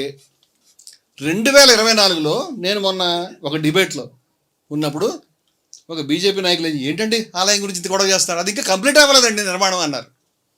నేను వెంటనే వారిని అడిగిన ప్రశ్న ఏంటంటే, సరేనండి కంప్లీట్ కాలేదు, తవరే చెప్తున్నారు కదా, మరి ఎందుకు ఓపెన్ చేశారు? కంప్లీట్ కాలేదని ఎందుకు ఓపెన్ చేశారు? కంప్లీట్ కాని దాన్ని. ఆయన దగ్గర సమాధానం లేదు, నా దగ్గర సమాధానం ఉంది. నా దగ్గర ఉన్న సమాధానం మీరు కూడా ఎవరైనా ఒప్పుకోవాల్సింది ఏంటంటే, 2024 జనవరిలో ఈ ఆలయాన్ని ఓపెన్ చేశారు. 2024 ఏప్రిల్లో ఎన్నికలు వచ్చాయి కాబట్టి 3 నెలల ముందు హఠావుడిగా మీరు ఓపెన్ చేశారు, ఎన్నికల షెడ్యూల్ పడకుండా. అంచేత మీరు ఆ విధంగా ఓపెన్ చేసి 2000 ఎక్స్టెండ్ చేయండి, ఎక్స్టెండ్ చేయండి 2000 గో అండ్ ఎక్స్టెండ్ 2024 ఏప్రిల్లో దాన్ని హడావుడిగా ఓపెన్ చేశారు. ఇవాళ కంప్లీట్ కాలేదని చెప్తున్నారు. కంప్లీట్ కాలేదు కాబట్టి ఓపెన్ చేయొద్దని హిందూ మతంలో ఎంతో గౌరవమైనటువంటి శంకరాచార్యులు చెప్పారు. 4 శంకరాచార్యులు రావని చెప్పారు ఈ ఫంక్షన్కి. 2 కారణాలు. వాళ్ళ 2 ప్రముఖంగా చెప్పారు, 2 సైలెంట్గా ఉన్నారు. ఎందుకంటే ఒకటి రాజకీయం గురించి వాడుతున్నాం, 2 ఇది పూర్తిగా నిర్మాణాన్ని చేయకూడదు, కొంతమంది ముహూర్తం కూడా సరైనది కాదని చెప్పారు. అయినా మీరు చేశారు. ఇప్పుడు నేను అడుగుతున్నాను, తిరుపతి గుడి ఫోటో, మూల విరాట్ ఫోటో మీరు చూసారా? ఎప్పుడైనా తీసారా? తీయగలుగుతారా? భద్రాచలం గుడి యొక్క మూల విరాట్ ఫోటో తీయగలుగుతారా? మీరు ఏదైనా గుడిలో, మీ ఊరిలో గుడిలోకి వెళ్తే లోపలికి వెళ్ళేటప్పుడు ఫోటోలు తీరిస్తారా? బయట పెట్టండి అని చెప్తారు. పెద్ద గుళ్ళలో అయితే మీ యొక్క సెల్ ఫోను, మీ కెమెరాలు ఇక్కడ పెట్టి వెళ్ళండి, డిపాజిట్ చేసి చెప్తారు. మూల విరాట్ యొక్క పవిత్రత పోతుంది అని. ఇది హిందూ సాంప్రదాయంలో ప్రధానంగా ప్రిడామినెంట్ ఫీచర్ ఇది. ఎందుకంటే ఫోటోలు తీసి నువ్వు ఇంట్లో పెట్టుకుని సెల్ఫీలు తీసుకోవాల్సింది కాదు అది. మరి అయోధ్యలో ఇంత ముఖ్యమైనటువంటి మూల విరాట్ యొక్క ప్రాణప్రతిష్ఠ ఉత్సవాన్ని లైవ్ ఎట్లా ప్రసారం చేశారని అడుగుతున్నాను. ఎలా ప్రసారం చేస్తారు? మోదీ గారు వెళ్ళారు, అబ్జెక్షన్స్ మత నాయకులు శంకరాచార్యుల స్థాయి వారు చెప్పారు మీరు చేయకూడదు అని, చేశారు. భాగవత్ గారు వెళ్ళారు, వారిది మత సంస్థ కాదండి సాంస్కృతిక సంస్థ అని చెప్పారు వారు. ఇప్పటిదాకా మాకు మత సంస్థ అని చెప్పలే, పోరి వారు కూడా వెళ్ళారు. ఓకే, దీన్ని లైవ్ టెలికాస్ట్ చేసి ఊరూరా తెలిసే విధంగా చేయాల్సిన అవసరం ఏముంది? ఇప్పుడు చేశారు. ఎందుకో నేను చెప్పాను కదా, ఎన్నికలు వస్తున్నాయి కాబట్టి. ఇవాళ అయోధ్యాలయంలో కారుతోంది, నీళ్లు కారుతున్నాయి. ఎందుకు కారుతున్నాయి? నిర్మాణం సరిగా లేదు కంటే కోపం వస్తుంది. నిర్మాణం సరిగా లేక కాదు నేను అనుకుంటున్నాను, నిర్మాణం పూర్తి కాక. నిర్మాణం పూర్తి కాలేదని మీరే చెప్తున్నారు. నిర్మాణం పూర్తి కాకుండా ఆలయానికి ఈ విధంగా నీళ్లు కారే పరిస్థితిలో ఉండగా హడావుడిగా ఎన్నికలు వచ్చాయని ఓపెన్ చేస్తావా? ప్రతి అడుగు వెనకాల ఎన్నికలే ఉన్నాయి. నేను అడుగుతున్నాను, ఆ ఆలయం ఓపెనింగ్కి ఇలాంటి ఫ్లెక్సీలు ఎందుకు పెట్టించారు? రాముడును మోదీ గారు ఉన్నటువంటిది పెట్టించవచ్చా? ఇలాగా రాముడి పక్కన మీరు ఈ విధంగా నిలబడి, మీరు రాముడు ఒకటేనా, ఆ విధంగా పెట్టించవచ్చా? ఇటువంటి బొమ్మల్ని మేము ఎందుకు చూస్తున్నాము? ఎక్కడన్నా ఇప్పుడు ట్రంప్ గారు యేసుక్రీస్తు భుజాల మీద ఇలా సోలినట్టు, యేసుక్రీస్తు ట్రంప్ భుజాల మీద సోలిపోయి పడుకున్నట్టు మనం ఫోటోలు చూసామా? లేదే. మా ధర్మానికి దౌర్భాగ్యం ఏంటి? శ్రీరాముడు నీ భుజాల మీద సోలి పడుకోవడం ఏమిటి? శ్రీరాముడికి ఆలంబనించేంత పెద్దవాడు అయ్యావా? శ్రీరాముడు జగత్తంతటికి ఆలంబనిస్తాడయా. జగదాధారం ఆయన, జగదానందకారకుడు. అటువంటి శ్రీరాముడు నీ మీద సోలిపోయి ఉన్నట్టు బొమ్మలు ప్రచారం చేయడం అనేది ఇది అపచారం కదా? బాధ కలగట్లేదా మాకు? ఇది చూడండి, ఆ పార్టీ యొక్క, ఒక రాజకీయ పార్టీ యొక్క ఆవిడ నాయకురాలు ఈ బొమ్మని ఆవిడ ట్విట్టర్లో పెట్టుకుంది. దీంట్లో మోదీ గారు రాముడిని నడిపిస్తున్నాడు. రాముడి మోదీ గారు కాదు, రాముడికి దారి తెలియదు పాపం. మోదీ గారు ఎంత, ఈ బొమ్మ తయారు చేసిన వాడికి ఎంత అహంకారం అడుగుతాడు. నేను రాముడికి దారి చూపించేంత పెద్దవాడు అయ్యావా నువ్వు? రాముడికి దారి చూపిస్తావా? రాముడికి ఆలంబన ఇస్తావా? ఇటువంటి దుర్మార్గాలు మీరు ప్రచారం చేస్తారా? తప్పు కాదు. ఎవరో చిన్న స్థాయి కార్యకర్తలు, వాళ్ళని ఆపండి, వాళ్ళని శిక్షించండి, తప్పు చేయొద్దని చెప్పండి. నేను పదే చెప్పాను, హర్ హర్ మోదీ ఘర్ ఘర్ మోదీ నినాదం ఎట్లా ఇస్తారు? Her her Mahadeva. కాశీ ఎంత పుణ్యక్షేత్రం అండి, చచ్చిపోయేలాగా ఒక్కసారి కాశీ వెళ్ళాలని కోరుకునేవాళ్ళం. అటువంటిది కాశీకి పోయినాక మొత్తం కాశీతోటే ఉంటాయి మనకి, ఆ కాశీ ప్రధానమైనటువంటి క్షేత్రం మాకు. అటువంటిది కాశీలో her her Mahadev, her her Modi Ghar Ghar Modi అని నినాదం పెడతావా? హర్ హర్ మహాదేవస్థానంలో మీకు అర్థం కావడానికి చెప్తున్నాను. ఏడుకొండలవాడ వెంకటరమణ గోవిందా గోవిందా అంటారు. ఏడుకొండలవాడ వెంకటరమణ అని చెప్పి అక్కడ చంద్రబాబు పేరు జగన్ పేరు పెడితే గుండెలో సూలం కూర్చున్నట్టు ఉండదు మనకి. ఏడుకొండలవాడ వెంకటరమణ కేసీఆర్ అంటే బాధపడము, మరి హర్ హర్ మోదీ అంటే బాధపడమని అడుగుతున్నాను నేను. ఎందుకు మతాన్ని ఇలా అబ్యూజ్ చేస్తున్నావు? This is the question. మనం దీన్ని అలౌ చేస్తాం కాబట్టి ఇవాళ హనుమంతుడు ఒక రాజకీయ పార్టీ జెండా పట్టుకుని ఎగిరేటువంటి దృశ్యాలు మనం చూడాల్సి వచ్చింది. ఎంతకాలం అలౌ చేద్దాం దీన్ని? బాబు సాధించావు కదా, 3 సంవత్సరాలు సాధించావు, పాలించావు, నీకు నమస్కారం. ఇప్పుడు వదిలిపెట్టండి మతాన్ని. ఇప్పుడు మతాన్ని అబ్యూజ్ చేయడం మానుకోండి. ఇప్పటికి కూడా మతాన్ని రాజకీయ ప్రయోజనాల గురించి వాడుకోవడం మానుకోండి. ఇప్పుడు ఈ మాటల్లో కొన్ని మాటలు 3 నిమిషాల్లో నేను చెప్పాను. నేను బీఆర్కే న్యూస్లో బాబా లాల్దాస్ గారి గురించి చెప్పాను, ఈ బొమ్మలు చూపించాను. ఆ బొమ్మలు చూపిస్తుంటేనే టెంపరేచర్ పెరిగిందేమో నాకు డౌటు. నాకున్న అవగాహన ప్రకారం మొదటే ఈ ఫోటో చూపించాను. ఇది వివాదం అంటే ఇది కారణం అని నేను అనుకోవట్లేదు, కానీ ఈ బొమ్మ ఆంధ్రజ్యోతిలో పత్రికలో 11 మే, నేను దీని ప్రింట్ కాపీ చూపించాను, అది కూడా ఉంది నా దగ్గర, ప్రింట్ కాపీ ఉంది నా దగ్గర. నేను ఇంత వివాదం మామూలుగా చూపించాను.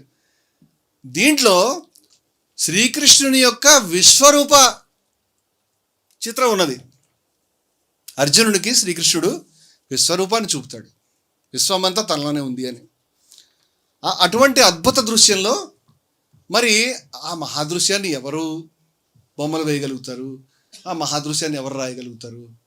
చేతులు కానీ ఏది మనసు కానీ అందుకోలేదని కదా పరబ్రహ్మాన్ని మనం చెప్పుకునేది. యతో వాచో నివర్తంతే అప్రాప్య మనసా సహా, మనసుతో సహా వాక్కులు అందుకోలేవని కదా మనం చెప్పేది. ఎవరు చేయలేరు. ఇవన్నీ ఊహలే. అయినా చిత్రకారులు గొప్ప గొప్ప దృశ్యాలని, గొప్ప గొప్ప శిల్పాలని, గొప్ప గొప్ప అక్షరాలని మన ముందు ఉంచారు. అటువంటిది దీంట్లో భగవాన్ శ్రీకృష్ణుని యొక్క శిరస్సు స్థానంలో మోదీ శిరస్సు ఉంచారు. దీన్ని మోదీ గారికి ప్రజెంట్ చేశారు. ఇది ప్రజెంట్ చేయడానికి తీసుకెళ్ళినట్టుగా పత్రికలో వచ్చింది. ఇలా చేయడం దారుణం కదా. ఈ కల్చర్ ఎక్కడ దాకా వెళ్తుంది? నిన్న వారు పెట్టిన ఆంజనేయుడు చర్చకి ఇది రిలవెంట్ అని చెప్పాను, నా తప్పేం లేదు దీంట్లో. అప్పుడు ఆయన లేచి, అప్పటికే ఆయన ప్రిపేర్డ్గా ఉంటున్నాడు, మీరు చూశారు, కొడతాను కొట్టు, అంతకంటే ఏం చెప్పాలి? ఎవరు కొడతానంటే కొట్టు, నువ్వు ఎందుకని, కొడతా అంటే కొట్టద్దు ప్లీజ్ అని అనాలా? ప్లీజ్ కొట్టద్దు, నన్ను మాత్రం కొట్టద్దమ్మా అనాలా? కొడతా అంటే కొట్టు కాదు, నరుకుతా అంటే నరుకని కూడా అంటాను. మా ధర్మం నేర్పించిందంటే యతో వాచో నివర్తంతే అప్రాప్య మనసా సహా ఆనందం బ్రహ్మణో విద్వాన్ నా బిభేది కుతస్సలేదని చెప్పింది. అటువంటి బ్రహ్మ యొక్క ఆనందాన్ని గ్రహించిన వాళ్ళు, దాని గురించి ఆలోచించే వాళ్ళు, దాన్ని సాక్షాత్కరించుకునే వాళ్ళు దేనికి భయపడరు. నా ధర్మం నాకు స్వర్గాన్ని, అమ్మాయిల్ని కాదు, నా ధర్మం నాకు నిర్భయత్వాన్ని ప్రామిస్ చేసిందయ్యా. ఒక మనిషి ధర్మాన్ని, ఒక మనిషి విలువల్ని నిబద్ధుడైన తర్వాత ఆ మనిషి మొట్టమొదట నిర్భయుడు అవుతాడు. ప్రపంచంలో దేనికి భయపడ్డు. ఎందుకంటే కర్మ మీద తప్పితే ఫలితం మీద, అది మా కర్మ మీద తప్పితే కర్మణ్యేవాధికారస్తే మా ఫలేషు కదాచరాలు అనుకుంటాడు. కాబట్టి సుఖం వచ్చినా దుఃఖం వచ్చినా సుఖ దుఃఖే సమయకృత్వ లాభ జయో తతో యుద్ధాయుజ్యస్వ అనుకుంటాడు. కాబట్టి ఏ ఫలితాన్ని కూడా సిద్ధపడి నిలబడి ఉంటాం మేము. అంచేత కొట్టని చెప్పాను. ఆ తర్వాత మీరు చూశారు, వాస్తవంగా నేను పేషెంట్ని, నాకు కార్డ్ కంప్రెషన్ అంటారు, మెడికల్ భాషలో చెప్పాలంటే కంప్రెసివ్ మైలోపతి అంటారు. అంటే ఇక్కడ నుంచి బయటికి వచ్చేటువంటి ఈ వెన్ను పూస నుంచి బయటకు వచ్చే ఒక నరము అది నొక్కి వేయబడుతుంది. అందువల్ల ఈ ఏరియా అంతా పెయిన్ ఉంటుంది, ఈ పార్ట్ అంతా కూడా నేను సఫర్ అవుతూ ఉంటాను. వాస్తవంగా నేను సర్జరీ చేయించుకోవాలి. దానికి నేను ట్రీట్మెంట్స్ తీసుకుంటూ ఉన్నాను. ఆయన నన్ను మామూలుగా అవమానించడానికి కొట్టినట్టు కాకుండా చాలా ఆ చెప్పులు కూడా చాలా హీల్స్ పెద్దవి, అది కనిపిస్తాయి. ఆయన చాలా బలంగా కొట్టాడు. సౌండ్ కూడా నేను టీవీలో వినిపిస్తూ ఉంది. అది అటువంటి సంస్కారం. దానికి హిందూ, ముస్లిం, క్రైస్తవుడు ఏమక్కర్లేదండి. చర్చ చేద్దామని కూర్చుని, నీకు శ్రీకృష్ణుడి మీద ప్రేమ, నేను హిందువుని కాదని చెప్తున్నావు, ఏమయ్యా? శ్రీకృష్ణుని యొక్క శిరస్సు, తలంటే కోపం వచ్చింది. నేను బూతు మాట్లాడాను, నువ్వు మాడతావు రోజు, నేను మాట్లాడాను. తలనే తెలుగు మాట, నేను తప్పేం లేదు దాంట్లో, నేను తప్పేమన్నానండి. ఇప్పుడు శ్రీకృష్ణుడు నీకు నిజంగా బాధ కలిగితే ఎవరండి ఆ పని చేసింది ఎవరు? నాకు ఇలా ఇవ్వండి, ఆ దుర్మార్గుల్ని మనం అంతా కలిసి అని అనాలి. నువ్వు శ్రీకృష్ణుడి మీద లేదు నీకు, ధర్మం మీద లేదు నీకు, నిబద్ధత మీద లేదు నీకు, ఎక్స్పోజ్ అవుతామని భయం ఉంది నీకు. నీ దరిద్రమైనటువంటి సంస్కృతి ఎవరైతే తయారు చేస్తారో వాళ్ళ గురించి నేను మాట్లాడుతున్నాను అని. ఓకే, ప్రతి నిమిషం కూడా ఇలాంటి బెదిరింపుల్ని నా జీవితంలో ఇంతకంటే పెద్ద యుద్ధాలని, ఇంతకంటే పెద్ద బెదిరింపుల్ని ఎదుర్కొన్నాము. నేను చాలాసార్లు ప్రకటించి ఉన్నాను, నేను కుర్చీ మీద చచ్చిపోను, మంచం మీద పడుకుని చచ్చిపోను, జబ్బు వచ్చి చచ్చిపోను, తీసుకుని చచ్చిపోను, యుద్ధ రంగంలో చచ్చిపోతాను, యుద్ధ రంగంలో చచ్చిపోతాను. హిందూ మతం మా చేతిలో చచ్చిపోతానా, ముస్లిం మతం మా చేతిలో చచ్చిపోతానా, హిందూ మతం మా చచ్చిపోతానా, మరొక విద్వేషకారుడి చేతిలో చచ్చిపోతానా నాకు తెలియదు. కానీ ఖచ్చితంగా విద్వేషాన్ని ఎదిరించి, నా ధర్మం ఏ విద్వేషాన్ని ఎదిరించమని నాకు చెప్పిందో, నా ధర్మం మా విద్వేషావహాయం చెప్పిందో, నా ధర్మం తత్వన విజుగుప్సదని చెప్పిందో, ఆ ద్వేషానికి వ్యతిరేకంగా నిలబడతాను నేను, ఆ ద్వేషానికి వ్యతిరేకంగా ప్రాణాలు అర్పిస్తాను నేను. ఇది హిందూ ధర్మం కాదా? ధర్మాన్ని గురించి ప్రాణాలు అర్పించడం హిందూ ధర్మం కాదా? సమానత్వం మాట్లాడటం హిందూ ధర్మం కాదా? అన్యాయాల అక్రమాలు వస్తే చేయడం ధర్మం కాదా? నాకంటే ముందు బాబా లాల్దాస్ గారు చనిపోయారా? నాకంటే ముందు ఎంతో మహానుభావులు రామానుజుల సాంప్రదాయంలో కళ్ళు పీకేశారా? శిరస్సులు అర్పించారా? నందనారు అగ్నిమించినట్టు చచ్చిపోయినాడా? వారి బాటలు నడుస్తాం.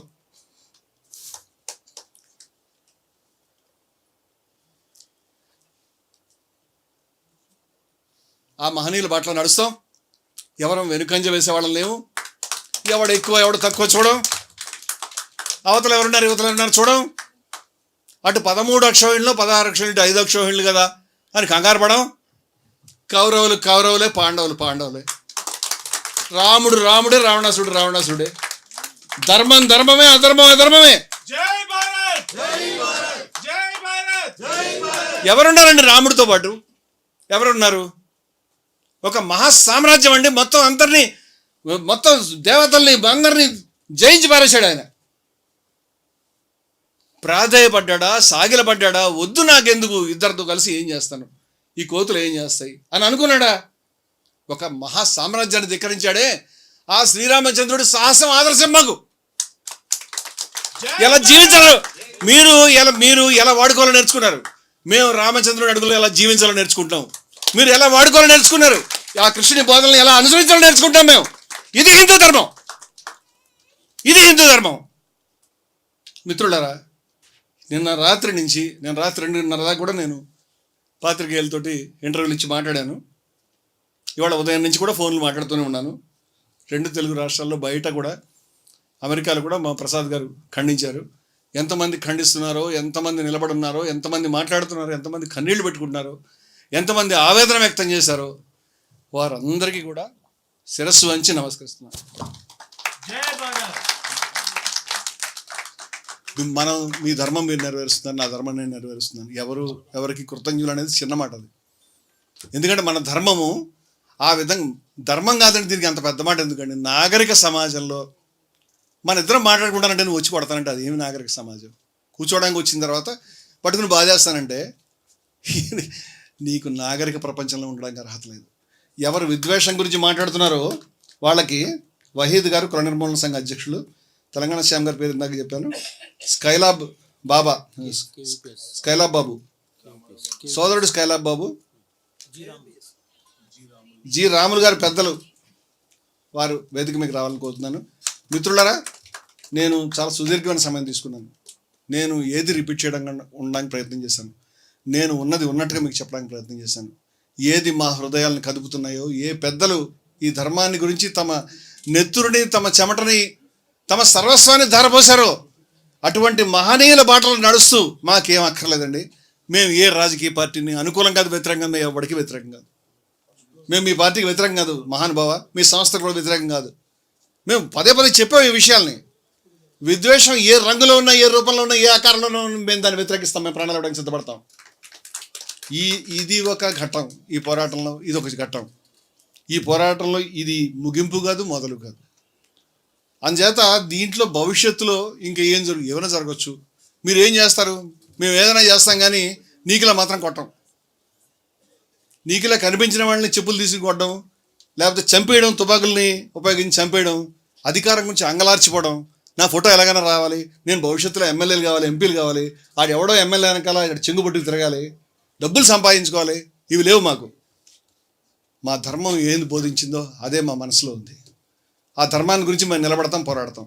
ధర్మాన్ని గురించి కానీ, ధర్మం యొక్క విలువల్ని గురించి కానీ, ఇక్కడ నేను చెప్పిన మాటల గురించి కానీ ఎవరైనా మాట్లాడితే ఎక్కడైనా మాట్లాడడానికి నేను సిద్ధంగా ఉన్నాను. ఏ విషయాన్నైనా స్పష్టం చేయడానికి సిద్ధంగా ఉన్నాను. ఈ విషయం చెప్తూ మిత్రులారా, ఇవాళ ఇక్కడ జరిగినటువంటి దాంట్లో అతడిని శిక్షించాలి అని నేను నిన్న పోలీస్ స్టేషన్లో వెళ్ళి ఒక కంప్లైంట్ చేశాను. ఉస్మానియా హాస్పిటల్కి వెళ్ళి అక్కడ టెస్ట్ చేయించుకుని రిపోర్ట్ కూడా ఇచ్చాను. అయితే ఈ మాట నేను స్పష్టంగా, అతని మీద నాకు ఏ కోపం లేదు, తెచ్చుకుందామని రావట్లేదు. అతడి మీద నాకు కోపం లేదు, ద్వేషం లేదు. నన్ను ఎవరో వచ్చి అతను క్షమిస్తావా అన్నారు. క్షమించడానికి వాళ్ళ కోపం ఉంటాయి కదా, నాకు వాడి మీద ఏ కోపం లేదు. మరి ఎందుకు కేసు పెట్టానంటే, నిన్ను కొట్టచ్చు రేపు పొద్దున ఎవడైనా ఒకటి వచ్చి. This must not become a tradition. రేపు పొద్దున నిన్ను కొట్టచ్చు, నన్ను కొట్టచ్చు, ఈయన్ని కొట్టచ్చు. మాట్లాడితే ఎవరెవరినైనా కొట్టేస్తారంటే బాధ్యతగా వెళ్ళి కంప్లైంట్ చేశాను చెప్తే వ్యక్తిగతమైన కోపం, కక్షతో కాదు. అది లేదు నాకు అవసరం కూడా లేదు. వాడు బచ్చగాడు, వాడి మీద కోపం తెచ్చుకోవడానికి వాడి అతను దారి తప్పినటువంటి వ్యక్తి. ఆ దారి సరైన దారి అతను తెలుసుకోవాలని, ధర్మం యొక్క వెలుగు అతని మనసులో ప్రసరించాలని, ద్వేషాన్ని వదిలిపెట్టాలని, ధర్మం చూపించినటువంటి గొప్ప దారిలో అతను రావాలని, దైవత్వాన్ని అందుకోవడం చెప్పిందా మన ధర్మం, అక్కడ దాకా వెళదాం అని నేను విజ్ఞప్తి చేస్తున్నాను తప్పితే అతని మీద నాకు కోపం ద్వేషం ఏమాత్రం లేదు. ఈ మాటలు చెప్తున్నాను మిత్రులారా. ఈ సభ ఇక్కడ ఖండించడానికి ఏర్పాటైంది. ఈ దుర్మార్గాన్ని వ్యక్తిగతంగా కాకుండా ఎవరి మీద జరిగినా ఖండిస్తాను కూడా, నేను కూడా ఖండిస్తున్నాను. ఇక్కడ ఉన్నటువంటి పెద్దల్ని నేను మాట్లాడమని చెప్తాను. నేను ఒకటే ఆలస్యంగా ప్రారంభించాం, చాలామంది ఆలస్యంగా వచ్చాం, తర్వాత సమయం కూడా చాలా ఎక్కువైంది. ఎక్స్టెండ్ చేసినప్పటికీ ఉంటుంది కాబట్టి దైవంచి ఎవరు మాట్లాడినా వారి యొక్క మాటల్ని క్లుప్తంగా చెప్పమని చెప్తూ, మొట్టమొదట ఎంతో ఆప్తులు ఇక్కడ కూర్చుని ఉన్నందుకు, గొప్ప యుద్ధాలకి సారథ్యం వహించే బాధ్యతని వారిపైన మరి దైవమే పెట్టింది ఎవరు పెట్టారో కానీ, అన్నమయ్య యుద్ధాన్ని భుజం మీద వేసుకున్నటువంటి మహానుభావుడు. రెండవ పోరాటాన్ని మనం మళ్ళీ అక్టోబర్లో ప్రారంభించబోతున్నాము. అందుచేత విజయశంకర స్వామి వారిని కొంత మాట్లాడవలసి